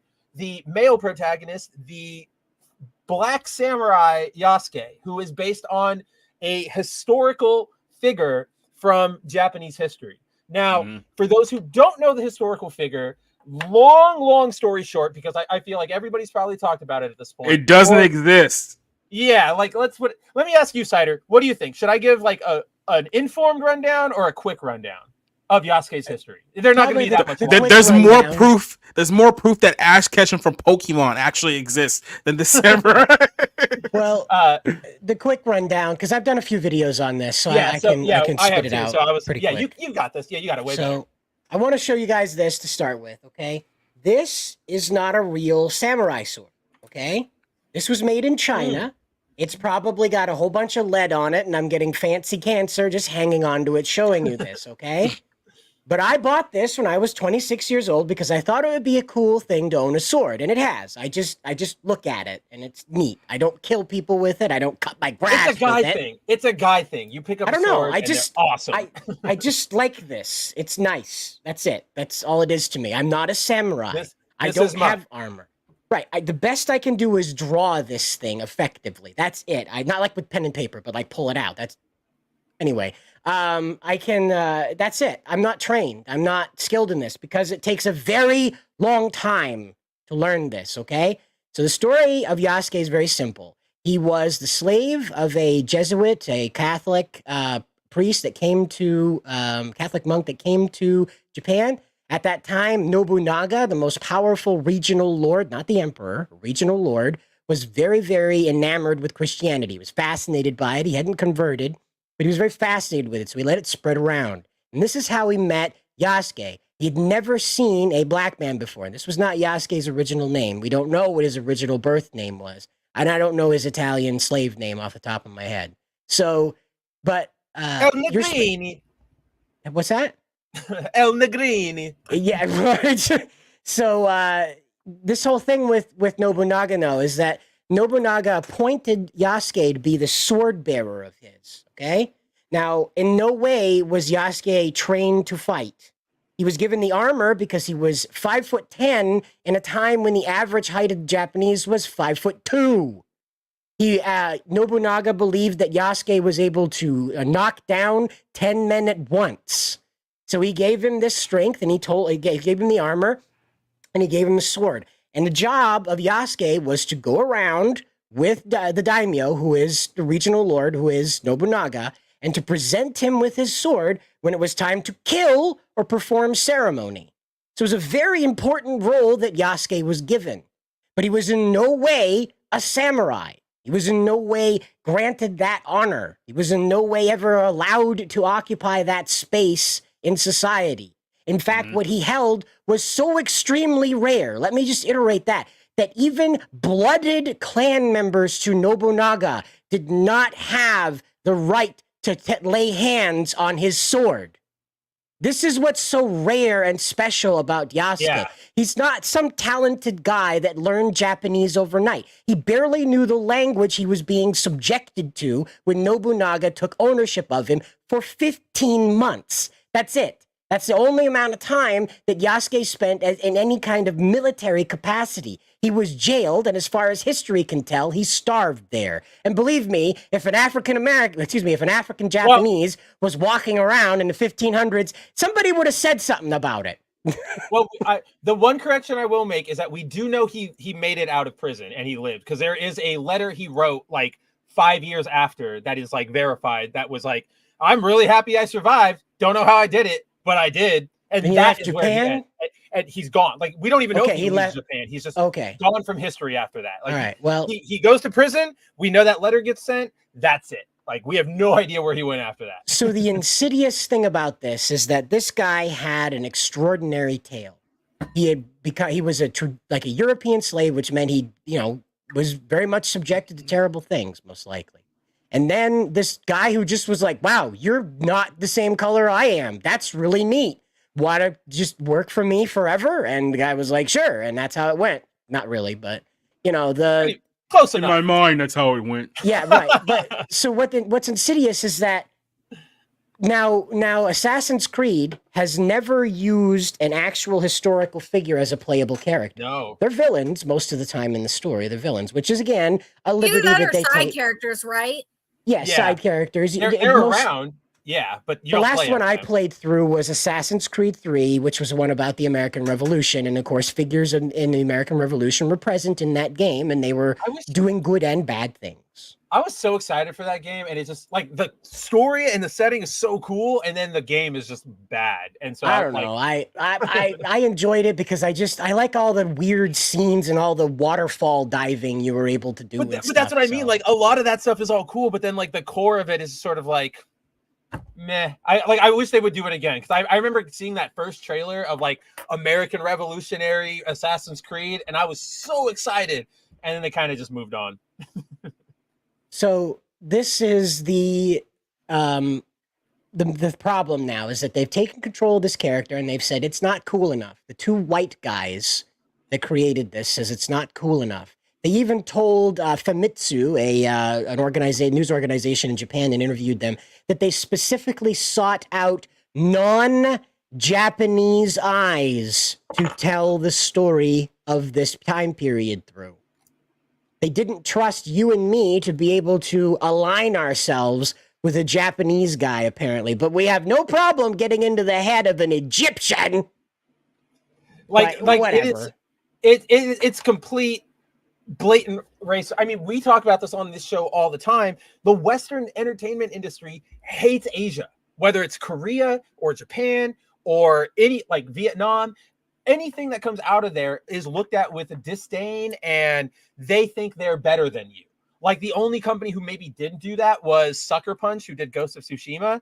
But I mean, look at Simon Kinberg from Power Rangers. Look at just every discourse, the discourse around Stellar Blade. Every time an Asian thing gets like highlighted, it has to be, oh no, you don't know how to do that right. Please let us, the enlightened devs from California, teach you about this culture. And it's like competition they can't control. That's really what it just comes down to at this point. Well, they call it fake Japan for a reason. Japanese Twitter calls it fake Japan. That's what they call fake? What do they call fake games. Japan? Yeah, the Western games. They love Ghost of Tsushima. They love it. And what they were hoping, from what I've seen, is they were hoping that this game was going to be more like Ghost of Tsushima. They wanted a historical drama like that game. Right. And to not see that and to see this, it really kind of pissed them off. And they were saying like little things were not even authentic to the culture. So it was really they aren't. Like the specific room that they were in. I was going to talk about that. Yeah. Yeah, they were saying the room that they were in was not authentic to the actual time period. I want to. Go ahead. Yeah. Yeah, the thing that Assassin's Creed is known for is for making sure everything, like the setting, is historically accurate to the time period, and to not have this one be historically accurate in terms of like the settings, like the little details in the settings, is very disheartening. Again, it's because that's dirty Japanese's, and we know how to do. We don't have to put in the effort to respect their culture. So there's for context of what Nerdigans is talking about. There is a screenshot in the trailer where you see Oda Nobunaga sitting in his like I don't. Cider would probably know the exact name, but what do you call like back in the feudal times when like the room where they all sit and they all meet and they're all on the tatami mats? Is that just like his court? Like I presume that's what it is. But there's a shot where Nobunaga's like talking to his court, and in the shot there are a lot of details wrong with like the windows and the architecture and everything. But the thing that sort of drives home how little research and care they put into this game is in Japanese culture, you used to be able to, like, if you had like a servant or like a hand maid, for lack of a better term, like a hand boy, he would sit next to you. So like in Japanese like courts, everybody's on the same floor, and then there's like a raised platform like at a school auditorium, and that's where the person in charge sits and talks to the crowd. And normally they have their handmaid or servant or whomever sitting close to them, so that if they need anything, the boy can run out, grab it, bring it in, run messages, that sort of fun stuff. The thing is, though, they are not supposed to. Nobody else is supposed to be on that stage alongside like Oda Nobunaga or whoever's talking. That is a position of power. Like that is supposed to show you, I am up here, you're all under me. In the game, they show that servant boy sitting on the same level, like 3 feet away from Oda, which would have gotten him murdered in like actual Japan, like feudal Japan. So to Nerdigan's point, or to the Japanese, I don't even know if you would call them fans. The Japanese Twitter. Yeah, the Japanese like players, audience, they are not happy with this. I mean, not only are all the details being, like ignored and run roughshod over, but again, like I think I might have mentioned this last week, but this is the first Assassin's Creed game where technically it's the third, but I'll explain myself. This is the first Assassin's Creed game where the protagonist is not native to the area that we are, like, the story is fighting for. Yeah. So the exceptions to the other exceptions are like weird asterisks, because Black Flag focuses on an Englishman in the Caribbean, but in that period of time, in the age of piracy, a lot of pirates were Englishmen who made their way to the Caribbean. So he's in sort of a murky area. And then in, I believe it's Revelations, Ezio, the Italian, goes to Constantinople, and Yeah. and he has a mission there. So that is also, so he's not native to there, but it's sort of like it's a continuation, and he's given a mission, so it sort of makes a little more sense. I have a question. Yeah, hit me or hit To us. my knowledge, this is the first Assassin's Creed that takes place outside of the European, African kind of peninsula. This is space. literally, not only that, this is the first Asian Assassin's Creed, period. Like there's one in China that's in development. So this is the first time Asia got anything out of this franchise. People were looking forward to this. They were really looking forward to this one because of all the assassinations that you do see throughout Japanese history. Like there's so much you could do with this, like the different classes of I have bad news, Nerdigans, stuff like that. I have bad news. Yeah, you're not getting it. Nope. Because what they said in the interview with Famitsu was that they're going to go ahead and make the Templar the Jesuits. Now, in this time period, in our reality, the Christians have only been in Japan for 30 years at the time of this game's setting. When this guy's walking around, the people who brought him here have only been active in Japan for 30 years, and they're going to be the crisis that he has to overthrow. One of the advertisements says you will free Japan they call them the from its oppressors as well. Yeah, the oppressors. Yep. What's that, Josh? That what you said, that they call them the oppressors. Yes, they call them the oppressors. Yes, they're being oppressed. The Templar are the bad guys. So what this means is that, okay, a little bit of history. There's the Shimabara Rebellion, and it is where the Japanese went around and they brutally killed every Christian or person they suspected of Christianity. This was not like a simple, we're going to stab you in front of your kids. This was burning people alive, dismembering them, taking their heads off, crucifying them in the town square to teach the rest of the people a lesson. And as a result of this incredibly brutal campaign, Christianity today still struggles to have a strong footing in Japan.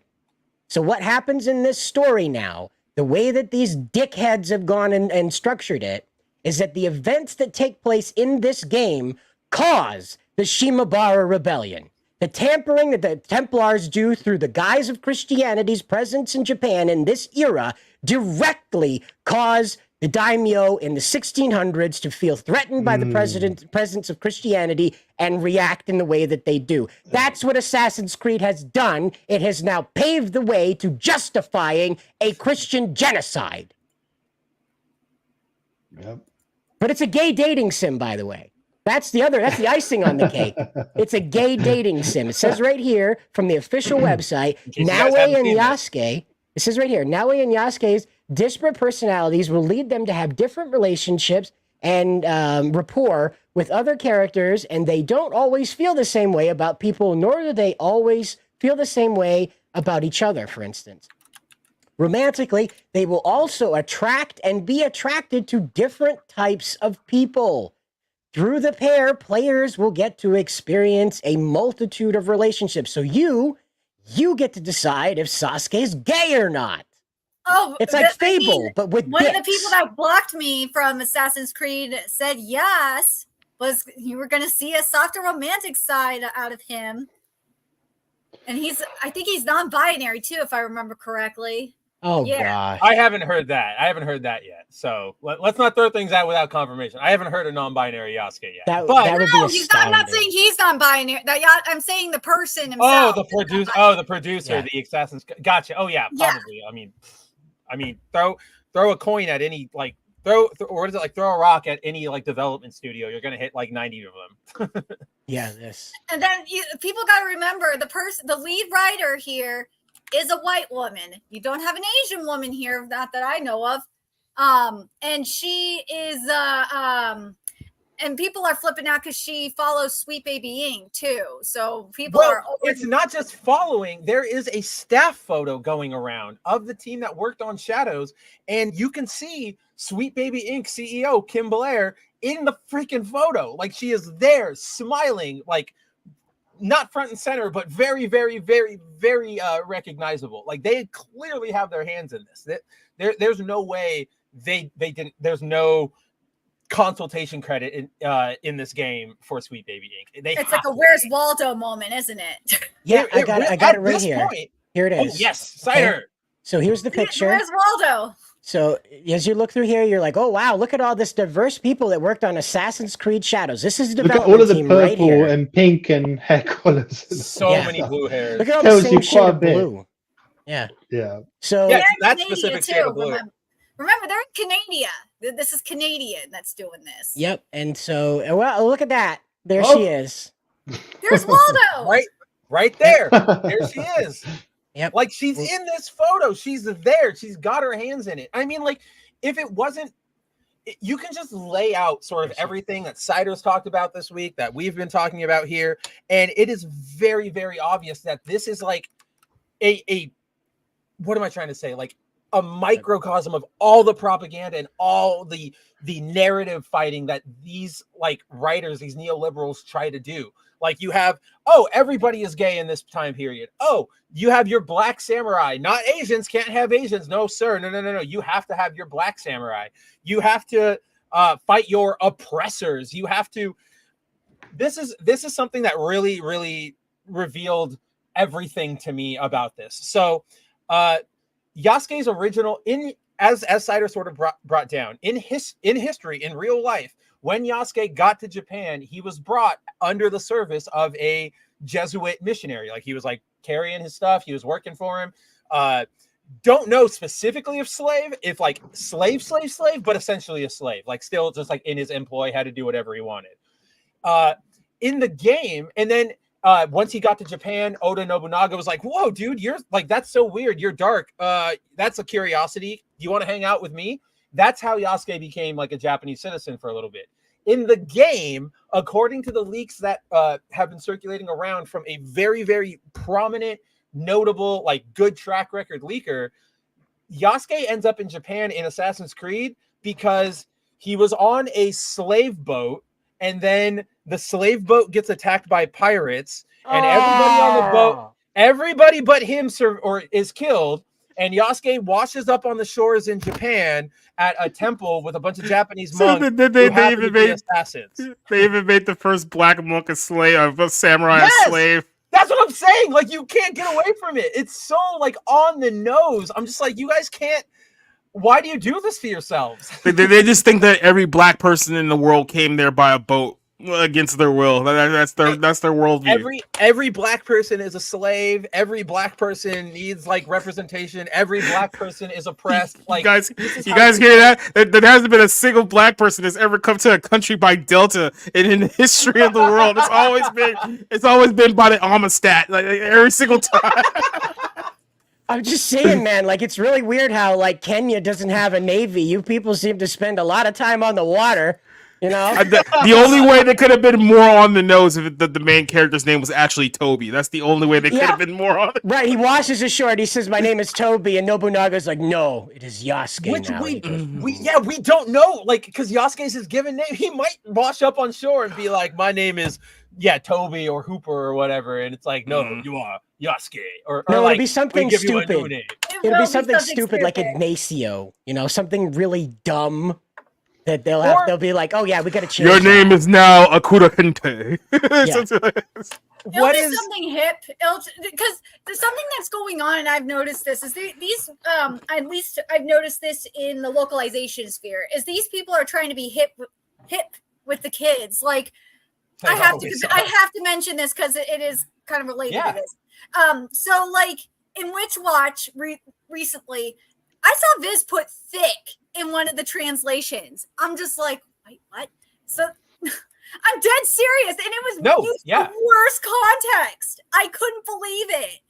And I'm just thinking to myself, okay, I can, because I'm seeing the Yas for the Yasuke thing. And that tweet got deleted, by the way. It's put in the private chat. I'm just thinking, watch. They're going to try and be sneaky and try and be like hip with the young kids, hip with the kids, and try and put some like modern Zoomer slang in. That's what they're doing nowadays with Japanese media, is they're trying to put cringe and all this other crap. It's just so weird. I don't understand it.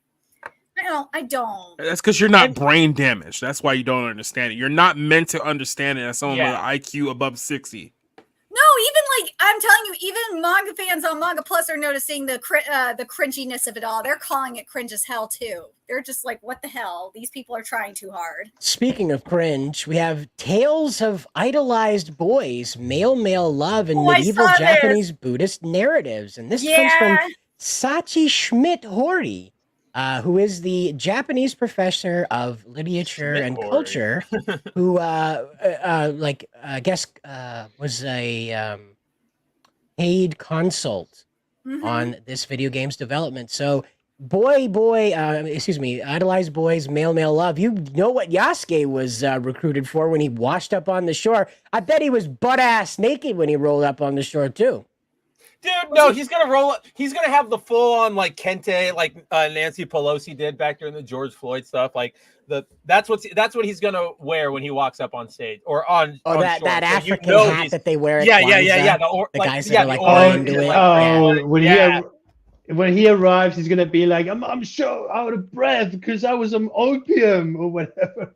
Well, I wish that would be cool. Opium train. Oh, come on, man. Come on. Well, going back to what Spencer was saying about Yasuke, that joke didn't land. I got it though. Well, going back to what Spencer was saying about Yasuke possibly being non-binary, well, this woman here, she teaches classes on Japanese gender and sexuality. So do not be surprised if that happens. So I guarantee you they're going to have some type of scene. I wouldn't be a bit surprised if Nobunaga is trying to become a Christian because he's shamed because of his homosexual urges. And part of Yasuke's role is to free Nobunaga. And he dies defending his lover's honor. You know, he and Yasuke were lovers. No, I guarantee you that's why. So Hanzo will be the guy that has to kill him, and he's like, I don't want to kill you, but you're gay, so I gotta kill you because we can't have that here. This is Japan. I guarantee you, there's gonna be a scene. If it's not that on the nose, there's gonna be some scene where Nobunaga has a talk with Yasuke about like those evil Christians are coming in and not letting us live like and love. However, like it'll be one of those really like on the nose sort of like you guys know what I'm talking about. It's just going to be very on the nose, very modern, very just like and historically though, Spencer, historically the Japanese did not have a cultural barrier with homosexuality. They didn't really have an issue with that kind of structure. So Christianity coming in and instituting a line between men and women, that fits into their narrative about oppressors now, doesn't it? And a scorned lover who's been told by these mean, nasty Templars that he can't butt-fuck his buddy Nobunaga, well, he might take up a sword and want to fight that crisis in his country, his adoptive country. Well, speaking of women... And that's butt-fucking in the 1500s, so you know they don't wipe good. Well, Juan, speaking of women, notice how now the actual Asian character is still an afterthought? Exactly. Naue is just like this. If you're like women or whatever, we've got Naue. If you're just into that, that's your thing. We've got Naue. To me, the introduction of Naue is a way for them to have a shield, right? Because like I mentioned, this is the first time we're ever having two specific protagonists for an Assassin's Creed game. Again, in the old games, there were male and female options, but they were the same ancestor. Essentially, for those who don't know, like in Assassin's Creed, you're somebody in the present being put back in the memories of their ancestor. And that's how you relive everything. And so back in those games... By the way... Yeah. Please go on. I'm just... No.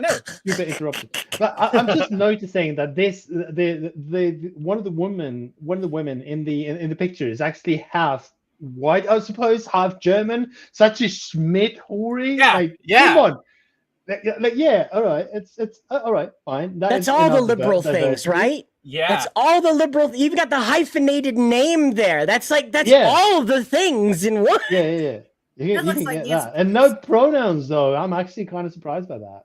Genuinely, actually, I am surprised there are no pronouns in this preview video. That seems like something Ubisoft would do. There were probably 100%. Complaints, so you look for it in the future. Oh no, not the pronoun complaints. Now that we made the hero, it's like they have this right.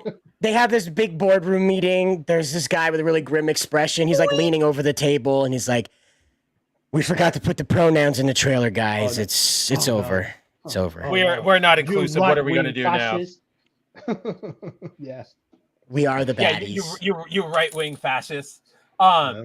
But dang it, what was I saying? Oh, so with the with Naue and being an afterthought. So like, yeah, this is the first time there are two distinct characters you're playing as, and I think that Naue was just added so that when people go, why didn't you make the protagonist Japanese? People can go, there is one. What are you talking about? Aren't you happy that you're like the second character is Japanese? Like that's what you wanted. Like that's all it is. Everything about this game feels specifically done for narratives, right? Like the whole Yasuke thing with everybody thinking he's a samurai, but he really wasn't. The way I put it is that he like it's a difference between like a doctor of medicine and a doctor of literature, right? Both are doctors and both are, so that's like Yasuke and an actual samurai. Both are doctors, both have lots of like respect, but come on. If you call yourself a doctor of literature at like a party, everybody is going to make fun of you because everybody knows, yeah, technically you're a doctor, but you're not like a doctor, right? Like that's the sort of difference there. NP versus doctor. There you go. Nurse Perfect. practitioner versus doctor. Yes, that's perfect. That's exactly what it is. But like picking Yasuke as your main character when everything about him is so historically muddy and he's your first historical pick, this to me is just to get that, like reinforce that pop culture idea that Yasuke was a samurai, that Japan was this bastion of diversity that they can overwrite everything with. Because like, did Yasuke exist? Yes, historically we know he was a figure, but he was more of a novelty than he was this hero, this standout like diverse icon for the country. Like that's just not who he was. So to me, you know, it's all narrative, it's from the top down. And do we expect anything different these days? Again, it's all intentional. None of this, like Cider said, they went out of their way to find a non-Japanese character. They didn't go, oh, we want Yasuke for his story. They went, he's non-Japanese, that's our guy. Go ahead, Josh. Yeah. Just real quick, and I'll let Josh go. Yeah. All the hype that went into, oh my God, we get our first Asian story in Assassin's Creed, and all you guys got was a gay black samurai. And somehow you don't have no idea how we got to this point, but we're here. So congratulations, everyone. But we're here. No, that I was about to say, this is actually like making Mr. Popo the main character in Dragon Ball Z. It's like, what? Yep. Yeah. Yeah, but Yeah, Mr. and Popo that's was another- not, he was a Saiyan. That's what they'll tell you is he's a Saiyan because he's not No, cool no, enough no, being the but that's- nice guy. We're just rewriting history right now. Right. He's a There black is- Saiyan. Mr. Popo. I do want to You point this remember- out though. The timing of this couldn't have been better for Sucker Punch because the PC version of Ghost of of Tsushima. Ghost of Tsushima came out, and man, they are probably ranking in money right now from all Oh, the yeah. pissed off fans that were going to buy Assassin's Creed. I mean, they can hit it. They can hit it again when the game comes out. Put Tsushima on sale, and everybody will go, "Oh yeah, I'll buy the superior game instead of this garbage." What is the other samurai game? It was like kind of like a Souls game. I'm pretty sure that's gonna seize Rise of Sekiro? Souls as well. Neo. Yeah, Oh, Sekiro. There's Sekiro, Yeah, and then there's Sekiro, Neo. yeah. Oh yeah, all of those are gonna. Sekiro is famously difficult. But you know what? This They're kind of so hard. reminds me of. I'm very Rip curious that if you game. guys are seeing this comparison too, and I've been thinking about it the past few days. Remember, like back in the day when you had like the PlayStation exclusive, and then like the it's a poor man's version, like Infamous and Prototype kind of thing. I feel like Yeah. that's what's going to be what this is going to be. This is going to be like the poor man's equivalent of Ghost of Tsushima, especially if the sequel comes out Well, in the next year. I can guarantee that I can guarantee that without even talking about any of this cultural imperialism nonsense, right? Yeah. That's exactly what's happening because this is a Ubisoft game. They're at the end of the day, this is being developed by a team who hasn't done anything new or anything exciting in ages, like Assassin's Since Creed 3 Assassin's and like Creed Far 2 Cry. or 4. Yeah, right. Like 4. I give we'll At do least 4. We'll at do least 4. a We'll be nice. decade. Yeah. Yeah, right. Like they haven't done anything. All the Far Cry games are now just go to this spot, climb up a tower, activate it. Now you have a map. Now go activate another tower. Like, this is all they do nowadays. If I remember, I pointed this out to Josh and a couple other people, but in the that other Ubisoft game that's coming out, the Star Wars Outlaws, if you go look at that trailer, there is a very, very specific moment where it's like one gameplay shot and it shows whatever her name is, like landing, rolling, and then crouch walking. And I'm like, that is the exact same animation we've seen from every Assassin's Creed game for the last like 20 years. What are you guys doing over there? Right. Diversifying. Absolutely nothing. Be right back. Yeah, hold on. Dog thing. Keep going. Yeah. Well, this is the thing that annoyed me, is that when I found this, I just lost. I couldn't like. You ever been so Think angry really- your face goes numb? You know, you don't even know what you're expressing. There's just so much rage. And I couldn't believe that, like, the people that'll poo-poo me and you and all the people on this panel and be like, you're a racist because you don't support this. You're a racist because you're not down for the first legendary black samurai. And then they deliberately went out and they admitted this to a Japanese reporter, no less. Can you imagine the hubris of these people saying this to a Japanese person, that this game, who is intended to be as historically accurate as they can get while being fictional? Because I'll remind you, in 2007, they took the crossbows out of the game because it wasn't historically accurate for the character to have them. Okay? So now we're just like, we found some archive of our own fan fiction. We're just going to toss that in Assassin's Creed now. Good luck, everybody. But That yeah, should be I've fine. been dealing with that too. I've been getting called all sorts of things. I even got called a Nazi by somebody because it's crazy. Like, I've had all these people in some of my threads say, from all different races and genders.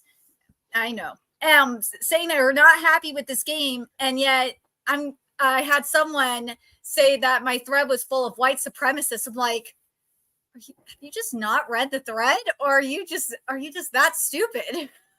The second one, the second one you said. The Probably answer to your stupid question. and racist, but it's crazy. You either it's one of those consumer things. You either consume and accept Yasuke for being the first black samurai, or you're racist. It's just ridiculous. There is no in between. There is no other option. But kind of going back to what I was saying earlier, it's funny because Sucker Punch did Infamous. Sucker Punch is the one that's like doing all this innovation, and Ubisoft is just still stagnant. What a surprise. How weird is that? It's insane that we're in a cycle where Sucker Punch is pushing it and not offending people and doing cultural appreciation, and Ubisoft is doing cultural appropriation. Weird, isn't it? I did miss this the other day when I was looking at the replies to that non-Japanese eyes, and it says non-Japanese eyes. Oh god! You know why this is? You know why this is actually racist? It's because the guy in the middle is not really smiling for the picture. That's the only reason. Yeah, this is how it feels when they announce the characters in Assassin's Creed Shadows. You could just hear the German national anthem playing in his head as he's taking this photo. Yeah, right. It's like, I never understood until right now why my ancestors joined forces with the Axis. Now I understand.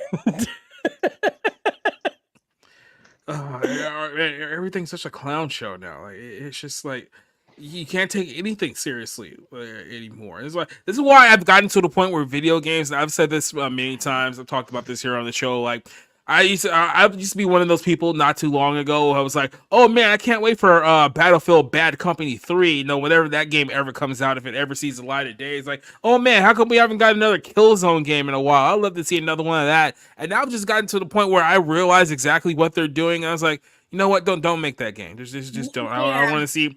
I want to see Dead Space 4. I want to see any of those games that I asked for. Just completely forget all of it, because I know what you guys are gonna do. You're just gonna make everything terrible. So like, I'm fine with just leaving these games 15, 20 years in the past. You can do that for all day. Yep. With how Hollywood is now and how the game industry is now, yeah.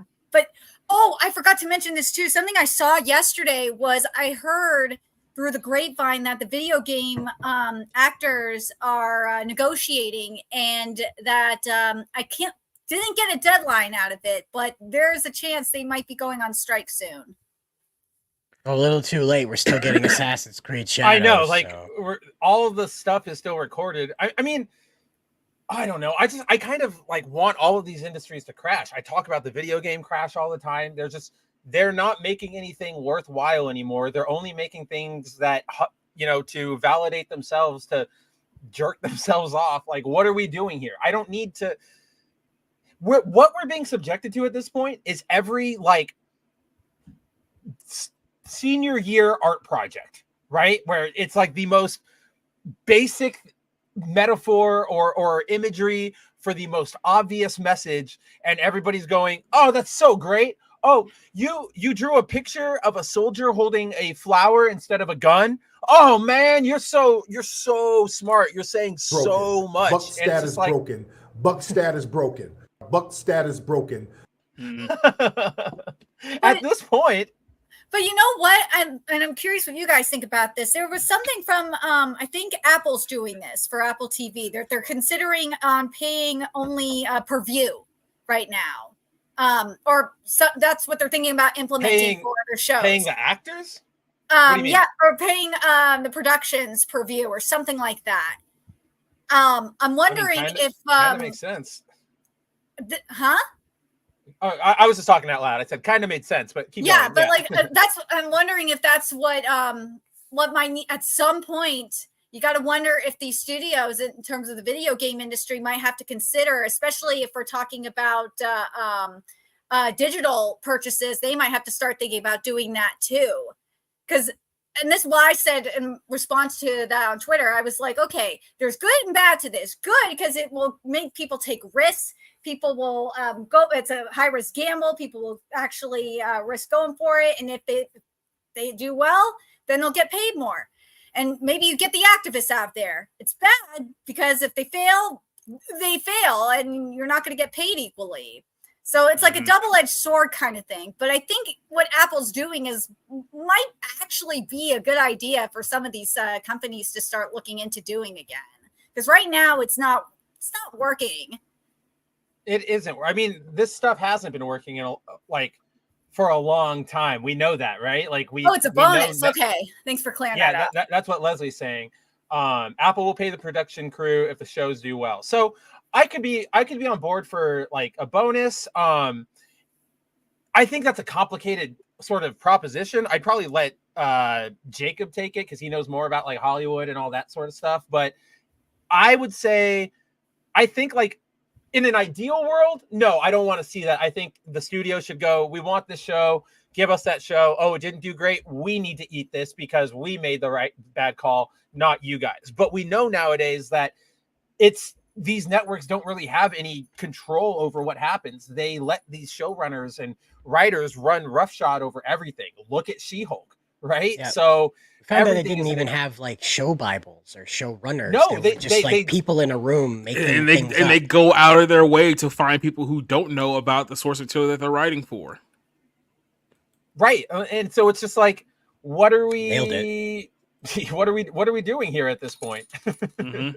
Well, we're trying to shape the minds of the youth, man. We're trying to change society, man. Outside of video games, like. This is just sort of like a side note. Like the youth they don't care. There was a report that came out recently about how, like, what is the streaming share of each service among Gen Z viewers? And like Netflix had like something like 73%. Everything else had like maybe 4%. Yep. So nobody's watching Disney Plus. Nobody's watching Hulu. Nobody's watching. Yeah, and they're not gonna. So, like, I don't know. Again, it's not about, at this point, I think they've gone from we have to shape the minds of the youth to let's validate everybody and let them know they're okay so that they come support us. They want to act like the big supportive friend, and that it's very, very, manipulative. It's grooming behavior. It's really, really bad. Like, it's super disingenuous right down to its core.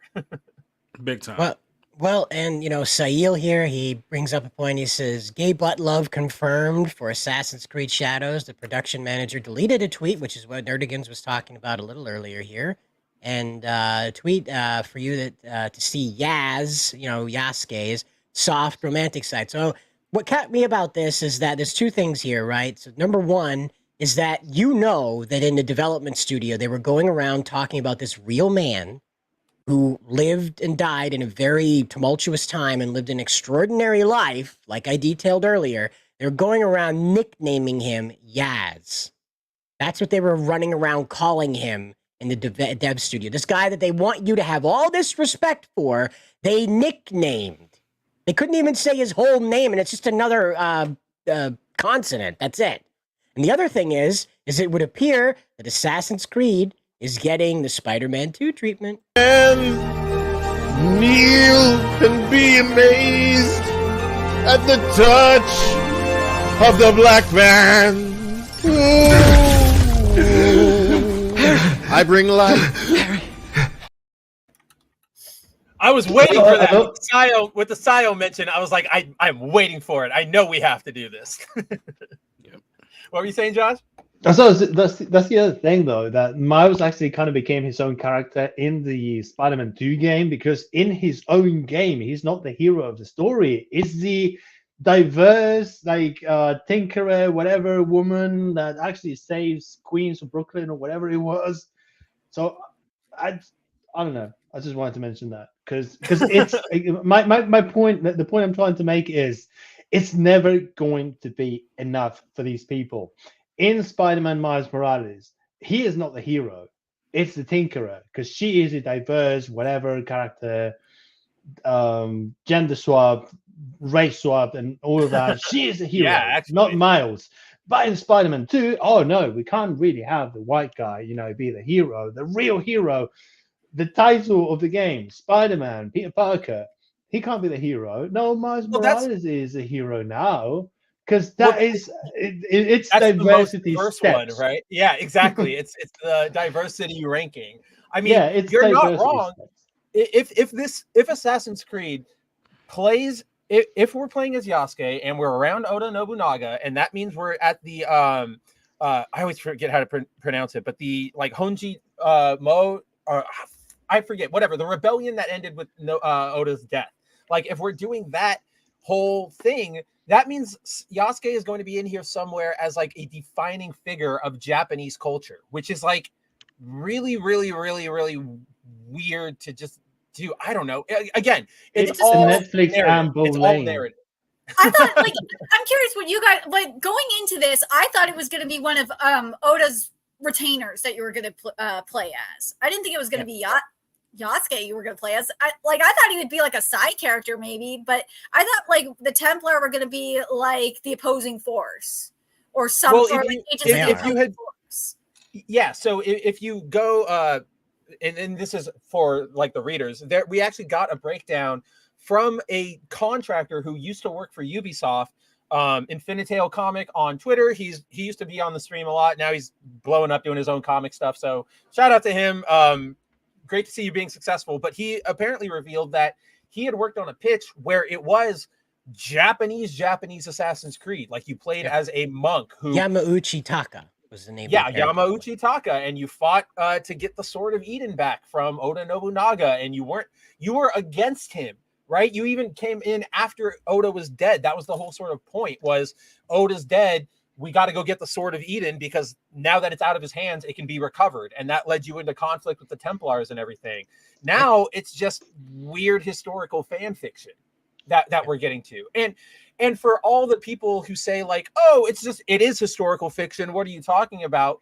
We have gotten proof in the last 5 years alone that literacy doesn't exist with people. Look at the Cleopatra stuff, right? Mm-hmm. Oh, we're not saying she's we didn't say she was black, but she might have been black. And so everybody runs with, oh, she's black. And it's just you know what you're doing. Pissed. Yeah, the Egyptians were pissed. I'm not surprised the Japanese are pissed about this. Yeah. Right? No, go ahead. Right. So it's a bunch of things. So really, there was I guess like an Odyssey or whatever. When they made actually oh gosh, what's the name of the Achilles? They made him black as well in one of the shows, Netflix shows. I mean, I wouldn't be surprised if it's a Netflix show. Oh yeah. And And Hercules and it's like is now a it's like, Pacific Island. but he, so look, so here's the thing. The thing I'm actually trying to get to is that at one point, and I know I've mentioned this in the stream, at some point, let's just go back to the Lion King, Disney Lion King, obviously both of them, but the live action one, live action, quote unquote. Where they just kind of went like, no, all the lion have got to be black people, but whatever, every other single one of the African creatures that we're just representing here, no, they can be English, they can be Seth Rogen, they can be whatever, but the lions, because we want to be the cool ones, no, they got to be played by like whatever. What's the name of the actor? Whatever. But all these black actors, yeah. you can't really. You can't have Ferris Bueller replaying the role of Simba. No, because he's not black and he's not cool enough. I don't know. It's the same thing. It's like they just. So the thing is, they're appropriating the cool stuff, but if it's just like, oh no, this is actually the guy that was cleaning the swords or cleaning the armors of the Japanese soldiers. We don't care if he's white. We don't care if he's whatever. But as long as the samurai or the ninja is the black character, it's fine. It's fine. So it's fine. Nerdigans brings. Go ahead, Nerdigans. I was actually going to refer then to you. you got these people bringing up The Last Samurai and talking shit about The Last Samurai and not getting the overall like. But what about The Last Samurai? They didn't watch it. They go, They "Oh, didn't wasn't watch the the movie?" And like even it's not about Japanese people are talking. Not about and Tom. I've seen black people like going in on these fools too. They're like, "You didn't watch the movie." And not only that, but then they try to argue from like, well, how come you didn't complain about The Last Samurai when it came out 20? They did. You weren't there, you moron. Well, not only that, like as Nerdigans was getting to, is that Tom Cruise's story does not feature centralized around a white guy becoming a samurai. Yeah. That's in fact not what even happens in the he's story. Just the storyteller. Like he's the one saying, right? Like, he's the witness. Yeah, the So witness. It's the one thing that I heard complaints about back in 2003 or 2004, whenever it was that the movie came out, is that the ending is too American because Tom Cruise actually goes back to the wife of the guy he actually killed in the opening scene or whatever, and it was like, oh no, that's too American. He's getting an American ending, but it's like, yes, sure, whatever, but he's not the last samurai. It's clear in the movie who he is. Yeah, it's Ken Watanabe, like, Right. or the entire group of them, if you want to be more general. Yeah. This is the thing, is that they went and created a whole new story for Yasuke, so they could have created a whole new character. Yeah. It's really the tragedy, because like, think of this, like you have an assassin who was formerly a monk, who has now fallen out of line with his society. He is now no longer a Nobunaga lover Japanese.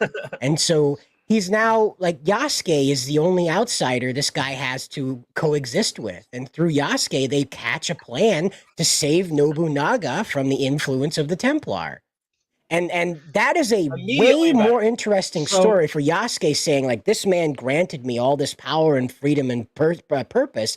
I have to protect Nobunaga. You are the assassin that's going to take out the people that are going to hurt him. I will help you. That's a much more interesting story than I'm a samurai, bitch. Yeah, exactly. Like that to me makes more sense. It does. Because like even I've seen so many Assassin's Creed fans say that they don't mind if Yasuke is there as a side character. They don't. They don't mind that. They just don't want to play. They want to play as an Asian Japanese, as a Japanese man. That's all they want. Like Yasuke, there's a lot you can do even with Yasuke's historical character, right? Like I saw somebody suggest that the main game should be focused on the Japanese, and then you can have like a side, like a DLC where you play as Yasuke in the aftermath of everything, and it sort of leads you to the next Assassin's Creed. Yeah, you fight your way out of the Toyotomis. You could fight your way out there. Or again, going back, if we want to go whole series lore, if Yasuke is the retainer for Oda Nobunaga and he carries his swords, that you can do something with. Maybe Yasuke gets a hold of the Sword of Eden, and he starts wielding it and it corrupts him, and maybe that makes him a fighter. Or you can do so much Right. cool stuff He's the instead final of just boss. going right. Exactly. So What's up, Josh? and hopefully all of you remember, everybody on the chat, and all of you, if you play the game in Assassin's Creed 2, you get Leonardo da Vinci, right? Mhm. And in his bio, once you meet Leonardo da Vinci, you can actually click on the profile and read the bio. And at one point, it's like, oh, it was implied or whatever, suggested that he actually was attracted to men, and that was it, right? That was this is a 2009, 2010 game or whatever, Assassin's Creed 2, when it came out. Now, in this day and age, if the Assassin's Creed 2 in Florence or whatever, Assassin's Creed 2 with Leonardo da Vinci, he would have had like an entire plot dedicated to Leonardo da Vinci being gay. And that is an issue. That is an issue, because at first it was like, hey, this is actually part of history or whatever. We don't know, but it was heavily implied. Right. In Yeah. 2024, you would actually get like a mission where Ezio would actually try to find a boyfriend for Leonardo da Vinci to go to prom. 100%. Like And that's that ridiculous. Yeah. is basically just Spider-Man 2 again. Yeah, they would try and make it into a gay dating sim. Are they just gonna try and turn every game into a gay dating sim?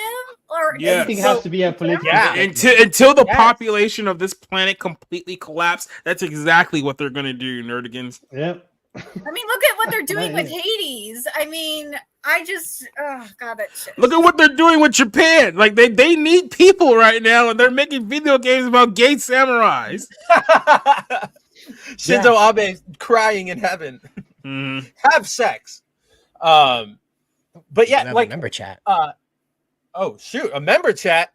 Let's see. We have a member chat from Tony, or Pinochet's Helicopter Tour member for 34 months. Our guy. He says, not to get political, is this to humiliate and take a swipe at black men who seem to have left the left's reservation, or this softening pandering? So if you guys haven't realized, the secret theme of this entire episode has been butt-breaking black men. From Doctor Who all the way down to Assassin's Creed. It's like one way or another, they will get you to bend over for the big payday. So that's how it goes. Welcome to Hollywood, baby. I mean, I have a friend who's I have a friend, he's black, it's cool. I have a friend, he's black. I literally was like, his name is Dan. But I have a black friend, and we talk all the time, because in media you are only allowed to have, like, the only black male representative you're actually allowed to have. His microphone went out. I muted myself. He died. The only type of male, like, characters, black male characters you're allowed to have are the effeminate, like Miles Morales types, the nerdy, non-threatening, not the Justice Smith types. Yeah, the Justice Smith. I was gonna go for that. Drake. Not even. Sometimes you don't even that. No, you don't even really get dreads. You get the shaved head. That's the acceptable one. If you're being a bad boy, then you can have the Killmonger. But otherwise, you have a shaved head, because that's all they. It is exactly what Tony's saying there. It's a humiliation thing. It's a swipe thing. It's pandering. It's they don't care about black people. They want to use them as props to market their crap, and that's what they do. That is a safe character for them, and so they'll put it everywhere. Like, yeah, they're not gonna stop until every black man is basically Billy Porter. That's really what their end game here is. You're not wrong. Like, I genuinely am having trouble thinking of a black character in recent media who wasn't effeminate, like, or not feminized is the wrong word, but like, I prefer the limperist. Yeah. That works. Actually, that does work. Yeah. Yeah, we're talking Western. Mainly. Yeah. Oh, yeah. Absolutely. Yeah, because in Japan, because Japanese media, black characters are still masculine. Right, and they're like, you can have different black characters over there. I mean, the what's his name in Bleach, nerdigans, he has like dreads, right? Yeah. Like he's like dark skin, and he has dreads, and he's tall. He's not Miles Morales. I mean, look at Deadshot up in his name is Suicide Squad. Well, look at Deadshot up in Suicide Squad Isekai. He's got his dreads going on too, and he still looks masculine. I'm telling Then you go to Kill the Justice League, and he's got the shaved head, and he's very much like a safer sort of character design. I'm telling you, Suicide Squad Isekai is going to save DC. That anime just looks better with every trailer I see, especially compared to. I'm pretty excited for it, except I will never not be angry at the fact that that's being done by Studio Trigger, the Gurren Lagann Cyberpunk. No, that's Wit Studio doing it. Oh no, it's Wit, but Wit went to DC and they were like, "Hey, we want to do an anime about the Flash. Is that cool?" And they went, "No, do one about Harley and the Joker." And it's like, we miss out on a Flash anime for Harley and fucking Joker. I'm sick of these. I'm sick of them. Get them out of here. Like they're could have done something cool with like the Imagine if we had a Justice League anime though from Studio Wit. Just imagine if literally any other DC property got an anime adaptation, especially with the Motto's designs. Oh my god! Oh, and we could have had a Wonder Woman thing could have been amazing. A Green Lantern thing could have been amazing. Hell, a Batman. I mean, it's kind of a Batman thing, but like a true Batman thing would have been amazing. Anything but Suicide Squad. The Suicide Squad is done. Nobody cares about them anymore. Nobody cared about them when they first came out. Like that first movie did irreparable damage to that brand, and I don't know why Warner Brothers hasn't like realized it yet. None of their relaunches take off. The game didn't take off. Nobody watched the James Gunn reboot. Like nobody cares. DC, that anime move on. Save them, move the hell on. After that anime, that's it.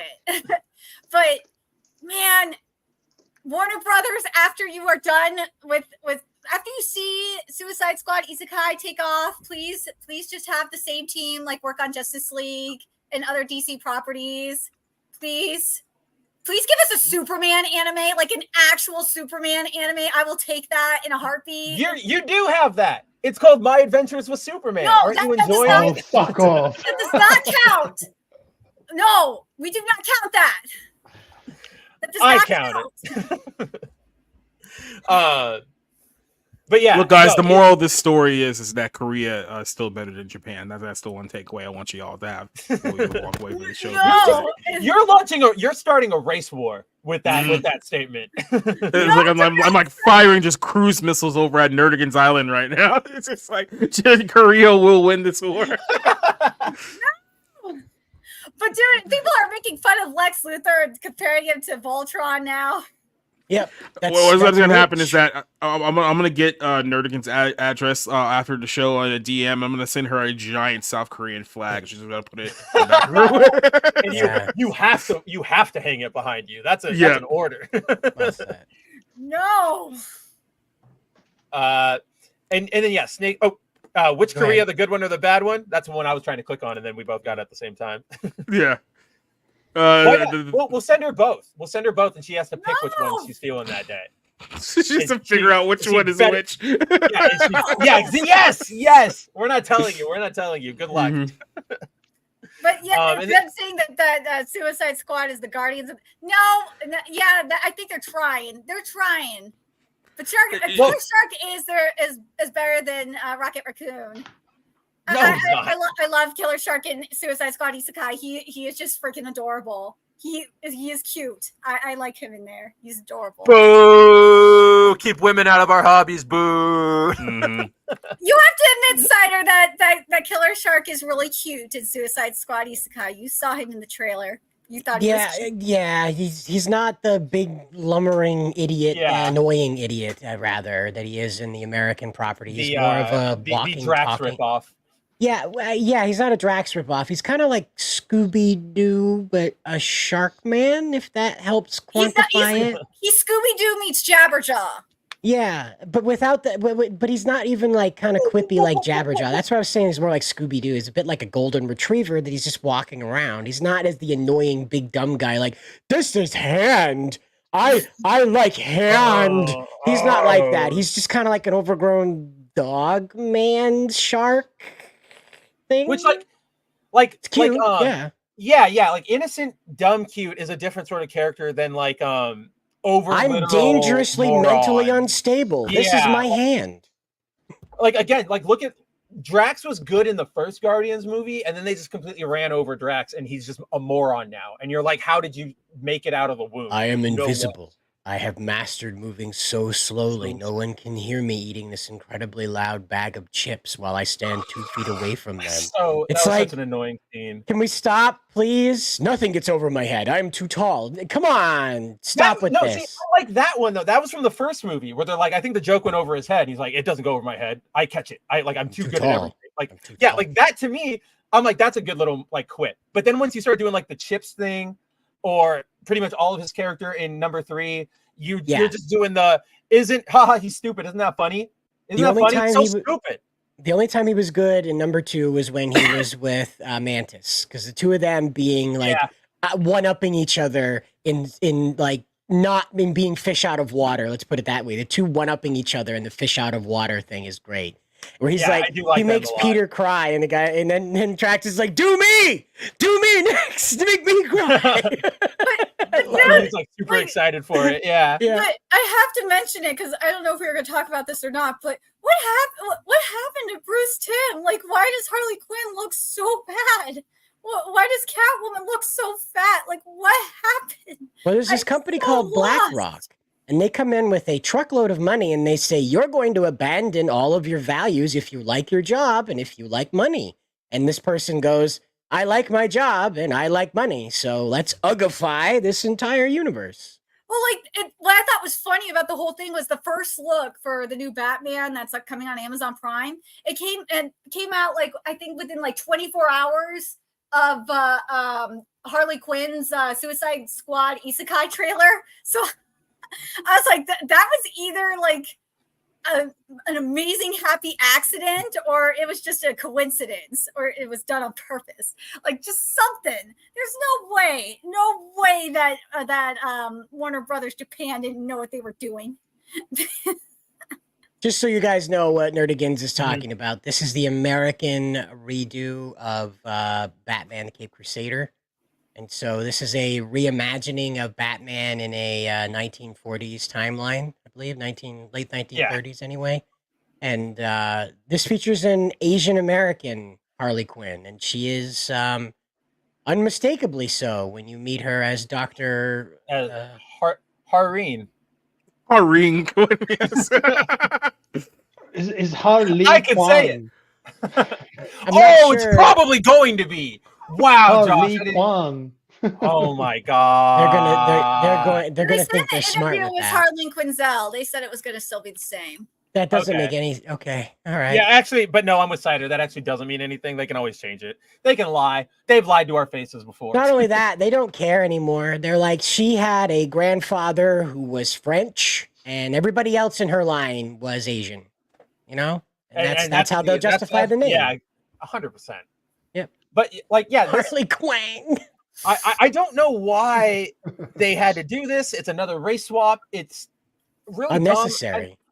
Unnecessary. Wait! Isn't Punchline Asian?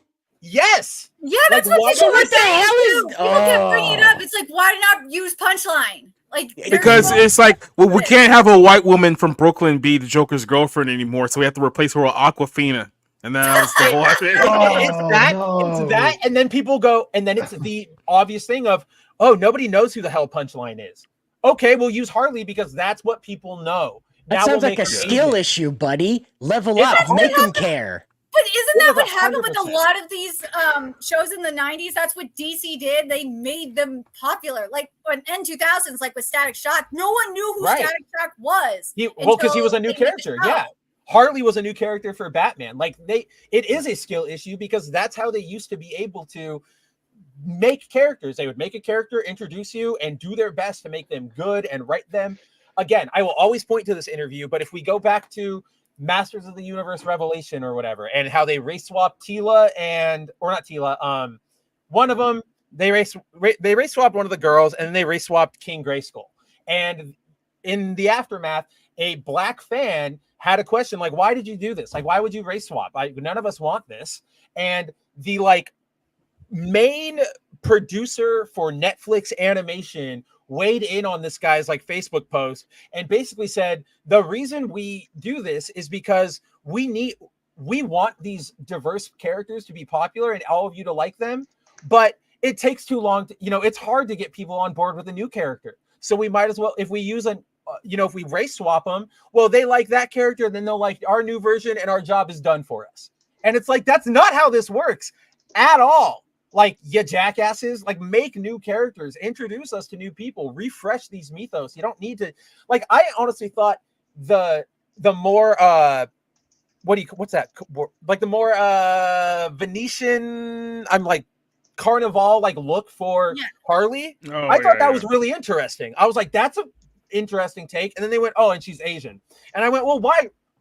Like, why do you guys have to do this? There's no advantage to this. And there's also a race swapped Gordon, and I guess that's just going to be the standard from now on. I guess Gordon's going to be race swapped in everything because or you could have just done a whole new fresh character who was an Asian woman who kind of modeled herself after Harley Quinn. You could have given her own backstory and made the audience care. This is what storytelling used to be 30 years ago. I know some of you Gen Zers over here are completely foreign to this concept, but this used to be what we did. We just say like, hey, I have an idea here. How do we wove this into the Grounder story? It's like, oh, I have an idea. And then people got together and made things that were actually good. And now we just have butt fucking private samurais. That's all we got. Back in our day, back in the 90s and 80s when life was 30 years ago, by the way, 30 and 40 years ago, we can use that phrase. We're old. Yep. God, don't remind me, I'm turning 35 next week. Oh, I'm turning 36 in 5 months. Suck it up. Yeah, I'm 34 next month. I'm baby. I'm okay with that. I'm not allowed to disclose how old I am. Yeah. Josh is like 4 months away from not even being able to claim the 3 anymore. That's how. Yeah. Oh, yeah. Okay.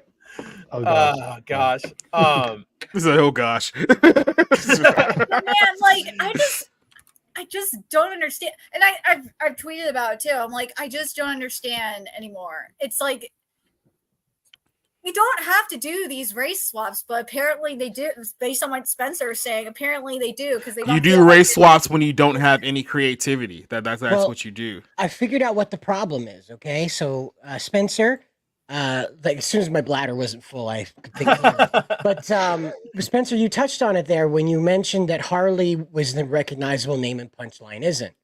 So I believe they realized they made a mistake. Remember, they've been pushing very, very hard to have blonde Harley, white Harley, be a lesbian and have this very intense but off and on relationship with Ivy. With Ivy, yeah. They can't undo that. They can't put Harley back being into a heterosexual female now. They have driven her so hard in the marketing into being, at the very least, sexually divergent, if not full-on lesbian. So they realize the mistake, though, is that they have to have Joker and Harley because that's a very marketable thing. So this has been their compromise. They want Punchline for the diversity end of this spectrum, but they can't accomplish that in the marketing. So they make Punchline into Harley. So they accomplish getting Joker and Harley back together without violating the lesbos who have fallen in love with that DC show where they're just so gratuitously over the top. Well, I don't think it'll be interesting to see if eventually, if Suicide Squad Isekai like takes off and they do like multiple seasons, which I kind of hope they don't do multiple seasons, if they make Harley a lesbian, because right now it's not like that. Don't have a lesbian Harley. The problem is none of these. If that show was successful, no studio these days, even in Japan, knows how to let a good thing lie. Like everything has to get a sequel. Shogun, all right, taking this all full circle about samurai. There's an FX show that recently finished airing called Shogun. It's an adaptation of a very like a 1970s, 1960s novel. It ended. It finished the novel adaptation. They just renewed it for 2 more seasons, which is like, what the hell are you guys doing? You missed the point. Like now you're going to go into fan fiction territory, and why? Like, what are we doing here? Like, what is the point of this? Let us just have like a good thing and then go to the next thing. It's okay for things to not be franchises, to not go on forever. In fact, it really helps make them stick out in your mind, right? Like to this day, we've never gotten another Metal Gear Rising Revengeance, but I still remember that one because it was so different, so crazy, so unique. And they didn't have to make 90 of them, even though I really, really, really wish they would have. Look at Cyberpunk Edge Runners. The director straight up said, "No, that's it. We're not doing we don't any want more. no more David. No more. No sequels. Nothing. I did my show. That's it." Even though CD Projekt Red wants them to do more, they're like, "No, I'm not doing it." Exactly. Like no. And they said it was a horrible experience too. They did, from what I remember. Reading, they said there was a lot of cultural clashes because the director wanted it done this way, and CD Projekt Red was not having it either. Like it was really, really hard to get it done, from what I remember reading about it. I think this was like almost a year ago or something, in an interview that was done, a joint interview that was done. But yeah, Trigger they do not take shit. They know what they want. And they want it done a certain way, and that's why they don't take on so many projects. And that's why they're doing their productions now is a lot more unique than a lot of other studios. They're trying to make sure everything is done in house. They don't want to outsource anything. So it's a work in progress, but yeah. Well, somebody found a very specific screenshot of Lex Luthor and turned it into Seth. I love this. I love this so much. It's so true. Independent author John A. Douglas, I think, has the best caption out of all this. This is interesting. Mercy, pull that up. And I can't help but hear that in the voice actor that portrays. I can't see something. Clancy I Brown. can't help it either. I hear Clancy's Mr. voice Krabs and say, himself. interesting. Mercy, Mr. pull that up. Krabs. Sounds great. Mercy, Like pull Clark that up. Kent, that would be great. Why don't they do this? Turn Lex into a conspiracy theory podcaster. Like that's what he's a rich guy and that's what he just does for fun. And he has Clark Kent on and they're talking about the crash in Sutton Field 30 years ago. Oh my God. This would be like that's so fun. That is so fun. That's such a fun idea to play with. Like this if would you be do like like an the new ultimate Lex or something. Like But see, they can't think in that realm though because they all hate Joe Rogan. So if they were ever to do something in the model of Joe Rogan, it would have to be to show how much they hate him. They couldn't just like give a simple parody that's actually in context and funny because they hate him too much to do that. These people don't have any actual real talent to do anything that you just mentioned here. And if you pull up just this video right here, I know we've gone this a little bit long here, but like I said, there's just so much stupidity all across the board with all of these creatives who are in charge of everything that we used to love. And I think Eddie Keeson here speaks for everyone when we think of what we come to mind with these creative people. I hate you. I hate the air that you breathe. I hate the fact that you're even living. You make me sick. You should not be alive. You should not breathe the same air I breathe. You are scum. You are below me. You will always be number two. So that's me talking to Zeb Wells 100%. That's incredible. I love that clip. We got to add that one to the roster. But I was going to say, you know how that idea could work is if they do it in like a Space Ghost Coast to Coast kind of style. Yeah, sure. But see, they could do it like that. But now I want to see Joe Rogan cast as live action Lex Luthor. Too big, just too physically like wide to be Lex Luthor. Well, he's short. Got the right hair. Like, just imagine like Joe Rogan in a room interviewing Lex Luthor. It's like, so tell me what's the problem with the Superman guys? Like, why do you guys have so much? But it's like, but it's like the same thing they actually kind of did and I didn't notice until somebody pointed it out. They did the with J. Jonah Jameson in the third Homecoming Spider-Man movie. When they turned him into Alex Jones, and I was like, "Come on, Alex Jones, what are you talking about?" And it was like, "Oh, okay, I can actually kind of see it now." It's like, this Alex Jones type character, he actually even sounds the same, even though he sounded the same 20 whatever years ago. Like speaking to Jacob's point, I think though is like, I don't know how. Again, No Way Home is one of those like miracle films of the MCU that somehow made it out okay out of the writers' room. But like most writers over at Marvel or Disney or wherever aren't going to be able to do that level of a good, like, we look at Jonah and we go, oh, that's Alex Jones, because he's not sitting there. Like the writers aren't going like, look at how Jonah's behaving. Isn't he so stupid? Like, isn't that Alex Jones so like dumb? Like, ha ha ha ha ha ha ha ha. right? They just go, he's like an Alex Jones type person, and then they treat him like a real character. And so that makes the parody work. That's why everybody goes like, oh, I get it. We wouldn't be able to get that out of anything else. Everything else is going to be just so on the nose. To your point, I would actually even dare say that J.K. Simmons in the OG Spider-Man movies was actually a parody of the OG J. Jonah Jameson from the comics. Because that's basically what it was. And it's like it's a parody, but it's so accurate that you just kind of go like, oh, it works. It works as well. Well, see, that's different though, or maybe it's not different because they're both trying to bring a specific character to life. I don't know. I'd have to think about that one. I haven't really thought about that, but that's interesting. Bro, I'm just bringing it up because I don't know. I've been drinking for like 2 hours. So Good, keep it going. makes sense to me right now. I'm not telling you to stop. Oh no, don't worry. I'll keep drinking. All right. Don't go full Nick Mercator on us. That'd be great. Yeah, do not go full Nick Mercator. Superman, you're going to share with us the secrets of Kryptonian technology. Do you talk to the Clockwork Elves? Are they really that racist? Can you tell us about the fifth dimensional imps? What are those? I'm telling you, they should Mercy, cast can you pull Joe this up? Rogan as Lex Luthor. He's automatically bald. You don't have to pay an actor to bald himself, and he's already got that bravado built body thing, and he would be shorter than any Superman they'd cast. So you'd have that the visual separation between the two, where Lex is all muscly and built up and looking up at Superman, ready to challenge him as like the human against the godlike figure that Lex sees him as. Of course, Rogan comes from that fighter background, so he's going to look great doing all the workouts and stuff like that, and he's doing a whole like. You got a narration thing of him like talking about how Superman is making humanity weak. We have no challenges now that he does all the fighting for us. And you can hear Rogan doing all of that, like really like hamming it up even like, I can't believe that we've fallen this far, that this alien is doing all the work for us. And then you see the punching bag fly across the room like the Captain America thing, you know? Right.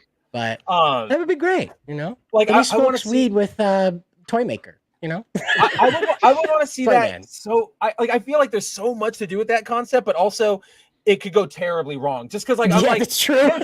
There's so many like things in the DC universe. Like, let's talk about this green light. You guys hear about this green light that was over Coast City the other night?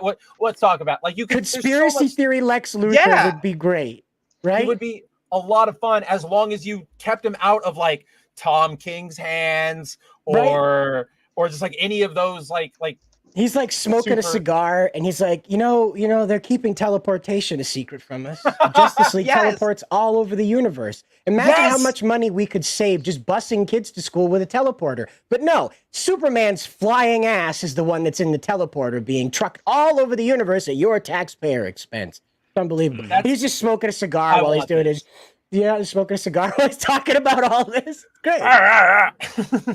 And also, like, you wouldn't even need Joe Rogan to do any like muscle training because you could just body double him with Dana White. Like, there you go. That's Perfect. true. He's ready to go. They are the same man. Cider. It is Joe Rogan as regular Lex, and then when Lex gets combined with Brainiac, like at the end of Justice League Unlimited, that's when you bring in Dana White. There's your plot line. Like, There's your big. There's the Superman legacy story we should be getting. We should be getting Joe Rogan and Dana White as Brainiac and Lex Luthor, respectively, against corner-sweat Superman. And that's what it should have been. Superman's current threat that will wipe out the Kryptonian race and the past threat teaming up to take him out. It's perfect. But no, they won't do it. They're not brave enough. They want to have their trans engineer come through and... teach Superman a lesson about dicks. Go back and watch last week or like 2 weeks ago when we talked about the Superman suit. You know Cider's prediction is going to come true. When don't they? Like, just literally, when don't they? Yeah, exactly, Tony. Like, Tom King would own Rogan. You, like Jacob said, you can't have anybody parody these people who genuinely hate them, because then it goes from like haha funny and you're like giving them a little credit to no, I hate them. They're like so Trump stupid. Is MODOK. Yep. Yeah, like Trump is MODOK or Jordan Peterson is the Red Skull. Like we've seen how it can go off the rails very, very, very fast. Can you imagine that for a second? Like Jordan Peterson's like frail, shaky voice coming out of the Red Skull as he's telling like, Hey, Bucko. Captain America. I'll tell you Yeah. something. All right, you Yeah, need to I'll- clean your room, Captain America, or I'm gonna clean America. I'll tell you, Captain. I'll tell Yeah. you, Captain. Yeah. Who made you a captain anyway? As far as I know, you got shot up with a drug, and the military decided that made you capable of commanding a military. You know, What kind of role model are? What kind of role model is this for young men? A Tell man me who about just your takes drugs. father. You know, like they're just the Red Skull being Jordan Peterson on its face is ridiculous. Everything Trump being special about MODOK. you came off a bottle. Except I will say the one thing that Jordan Peterson that does lend him credence as like a supervillain, and it's actually something I like, his suits. Like Jordan Peterson's like clothes, like lately, he's just been getting all these like half tones, like half blue, half red, and like an all Twitter like outfit. And I'm just like, you're just he the looks like Riddler. that guy that would come on at 2 a.m. with the like all the money signs on his suit, and he was like, "I'm going to teach you how to make money." Yeah, exactly, Yes. that guy. Yeah, Yes, I I wrote know, a book I on how can to make see money. Yes, and he's like speaking like super fast all the time. I could see him in my head. Hello, my baby. Hello, my darling. Hello, my ragtime. But I think if we are spiraling into talking about 1 a.m. money gurus, it's probably a good sign that we should call the show for the night before we start getting into I guarantee Delirium. that I guarantee if you let the 5 of us go, we're gonna get taken down eventually. Like somebody's gonna say something. So before we get to that point, I want to thank everybody for showing up tonight. We couldn't have done this without you. And as always, before we properly get out of here, we're going to take a moment to go around the horn, let everybody know what they've got going on, starting with the man to my left. Josh, you're at the top tonight. What have you got going on? Yeah, I got nothing. No, I got no, hold on. For the first time ever, actually, in the history of the show, I do actually have one article in the oven. It's cooking right now. I don't want to say what it is. It's actually quite a surprise. But I will say though that it's the reaction the mainstream media has had to a certain movie that was just recently premiered. I actually did an article on it recently, but the reactions are actually more fun just to go through. So yeah. I mean, sure, obviously, like, and hopefully nobody here is gonna watch the movie and gonna write a review on it and like it, because I'm already calling you out. You know what I mean? So I don't know. Whatever. Jacob's not gonna like this movie. I know he won't like this movie. If you watch the movie and you like it, whatever, but you're still gonna be part of my article anyway. So that's basically what it is. Yeah. Look at so you actually have something, and you're back. What a momentous week over in the Josh household. All right. What do you mean? No, you're back on the show, is what I'm saying. Like you have an article. Oh yeah. No, I was like, oh gosh, was I supposed to do something else? No. You're just we're happy to have you back. It's been like 3 weeks. Oh yeah. It was, yeah. Well, my cat is driving me nuts. Oh God, so don't stop it. You can find me on Nerdigans Inc. on YouTube. And also follow me on Twitter, which is right there. Cat, shut up.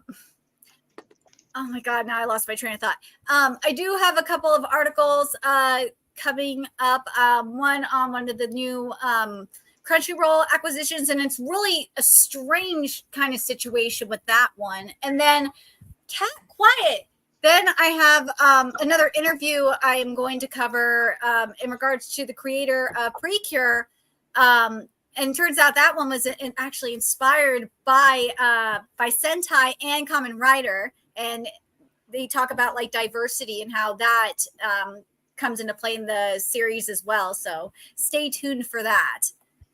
Hey, look, I mean, if that cat's giving you too much trouble, after I send you the South Korean flag, I could just also send you a dog too, and that'll clear up the problem right up. So no. You order the flag from Korea, and it gets sent to her, and then you put a return address on it. So then she just puts Xeno in the box and sends it back to Korea. Equivalent exchange. No, my therapy kitty is my therapy kitty. He is just being, I don't know why he's being fussy right well, now. how about you just get like a therapy bulldog, and it's called? I don't need no therapy. No, I don't need no therapy. It didn't go well for Churchill. I was gonna say not for Vic either. No.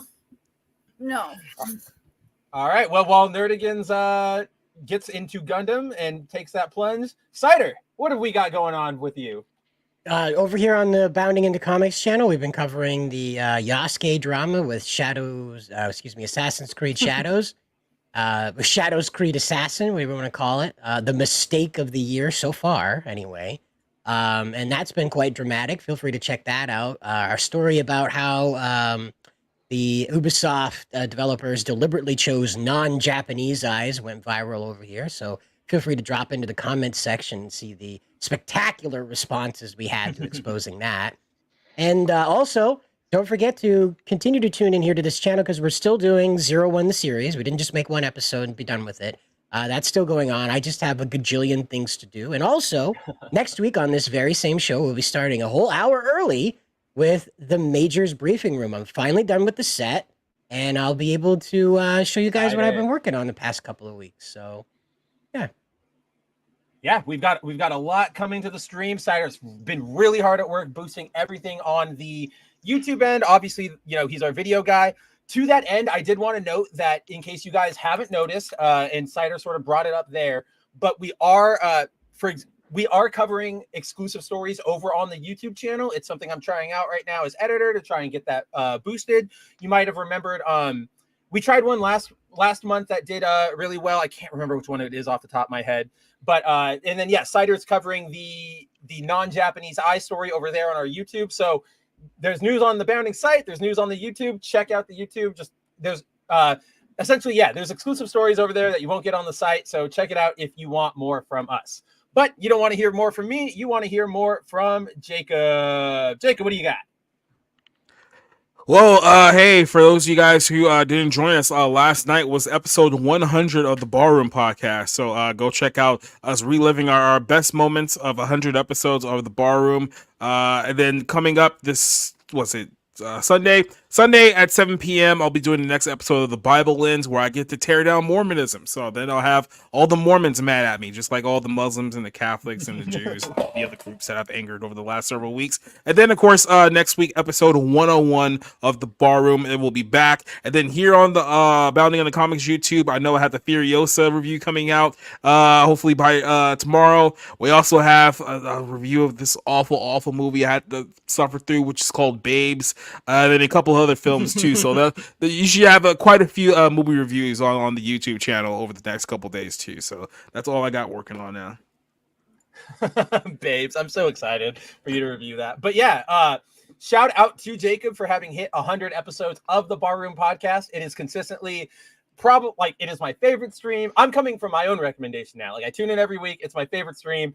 100 is amazing. I just want to throw this out there because I gave a fact last night. People thought that it was fake. No, it is in fact true. Josh has been on the Barroom more times than Spencer over the course of 100 episodes. That is a statistical fact. I did look. So I was actually and I'm really sorry. I've been really busy this week with life stuff or whatever.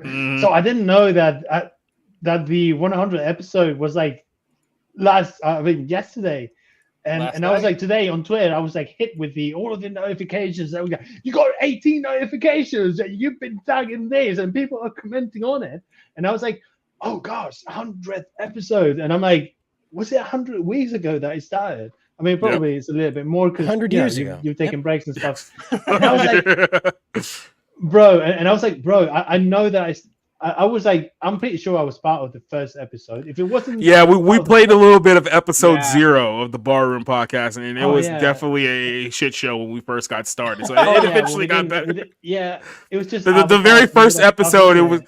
The very first episode was me, you, TW, and Trap Queen, and none of us were actually on camera for the first episode at all. Oh yeah, and it was the mic. Yeah, it was rough, but it was incredible. How long Josh, did get we back actually do that for? It was great. I mean, I remember having a great time. And my only issue with your show is that it's on Tuesday. It used to be on a Friday, and I was we did it on Friday nights, and then we moved it to Tuesday. So yeah.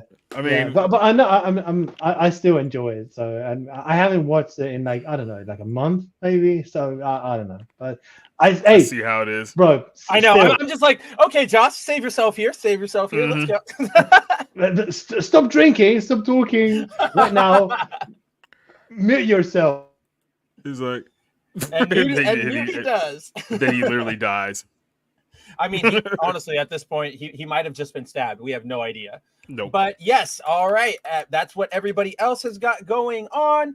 Let me just fix that window so that I'm not blood red when I come up here. Yes, guys, it is me. Thanks to first of all, as always, I want to give a huge thanks to everybody who showed up tonight, from Leslie to DZ3, Eccentric Banana. Hey, it's me in HD. So many more of you. Bayona Red was here. Oh gosh, I almost ended the stream because I was clicking on the comments. Leslie, just, you know, all the crew was here. I know we went a little longer, which is why I'm a little frazzled to remember everybody. But again, without you guys coming here and watching us, we wouldn't be able to do this. And it is our pleasure, our honor to be able to come here every Wednesday, hang out with you guys, update you on the news. As always, check out boundingintocomics.com and Bounding Into Comics YouTube for your latest news updates. Subscribe to everybody here. Check out what they've got going on. Everything they do is quality work. Otherwise, I wouldn't be associating myself with them. Josh is kind of a charity case, but hey, we let that go. If you guys want to see more of me... Yes. What? They allow me to be like this. Before Jacob came on, you were our diversity hire, right? With your quarter blackness. I mean, I'm still kind of diversity hire. I'm the only one who actually sounds different than you. That's not something to brag about, because we are all American patriots over here. Since 1776, you guys have been kicking us out.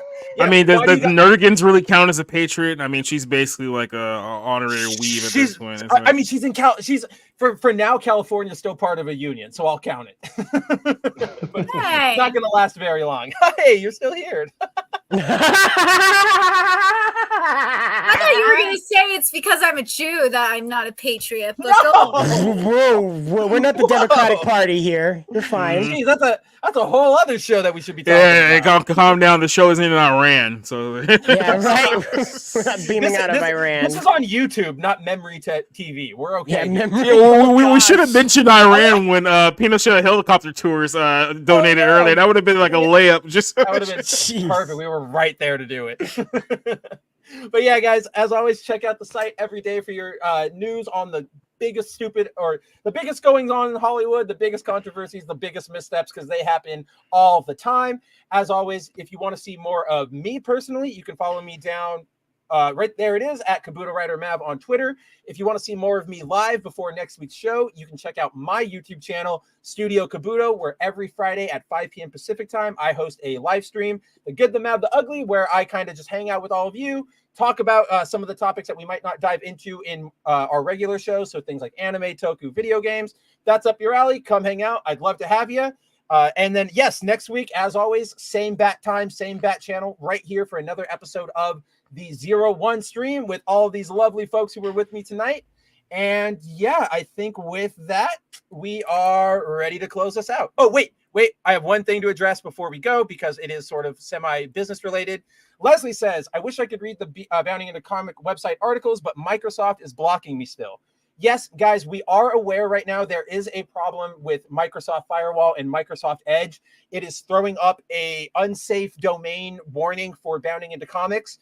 We are trying to get to the bottom of it. We're not entirely sure why it's being thrown up. We can access it fine on Firefox, Chrome, any of that other stuff. So we are working on it. As far as we are aware, there is nothing malicious being peddled through the site right now, but that warning is still being thrown up. We've been on it for a week. We're working with the tech guys. So bear with us. Look, let's be honest here. If you're still using Microsoft Edge in 2024, maybe it's your fault. Maybe you're the problem in this scenario here. Maybe it's us. I wasn't gonna say it, but that's definitely was on my mind when I learned what specific browser was throwing this warning up. But yeah, guys, we are working on it for all 5 of you who still use Edge, Leslie included. Don't worry, we will get it taken care of, hopefully by next week. And yeah. So what's next? You got like a net 0 too? Do you want to add that on there? Are you dialing up through an AOL? Do you have to go yell at your mom because she picked up the phone while you were on the internet? And now you have to wait. I'm missing the stream, Mom. Who are you calling? Yeah, what are you talking? They haven't even gotten this far in the stream. They're still buffering the intro. That's where imagine how fast dial-up is with nobody on it right now. I bet you could load a whole JPEG in the time it takes you to make a sandwich now, man. We truly we are living in the future. Or were you trying to download the latest Dragon Ball Z movie on the internet and then you ran out of your 1,000 free minutes on AOL? Yeah, right. Tough. That's tough. See you next month for the other half of Super Saiyan 6 Goku. Yeah. Which is totally maybe you can go create your own website on GeoCities. You ever thought about doing that too? Angel Fire. Go to Angel Fire. Yes, exactly. Like, get out of my face. Go to Angel Man of Fire. Culture uses Angel Fire. Yeah. So. Yeah, go update your top 8 on MySpace, you freaking boomer. Hey, before we go, everybody, add me on Friendster, okay? That's definitely where you can find me.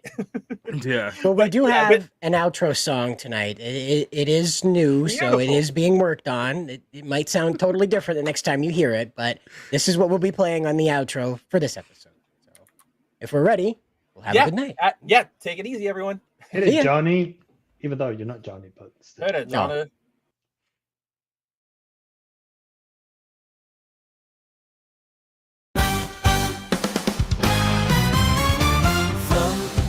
Galaxy 001, Legion warriors smashing false realities with the strength of heroes and resolve so clear. March into battle, a force without peer. Captain S leads the way with honor in sight. Lieutenant Jacob by his side with valor bright. Commander Josh commands a strategic mind. Captain Learning Jim's gadgets cleaning the fight. Major side of courage in our veins. In 0-1 our destiny triumphantly reigns. 0-1 Legion, 0-1 Legion. Against the mind virus, our mission's clear. Save the earth.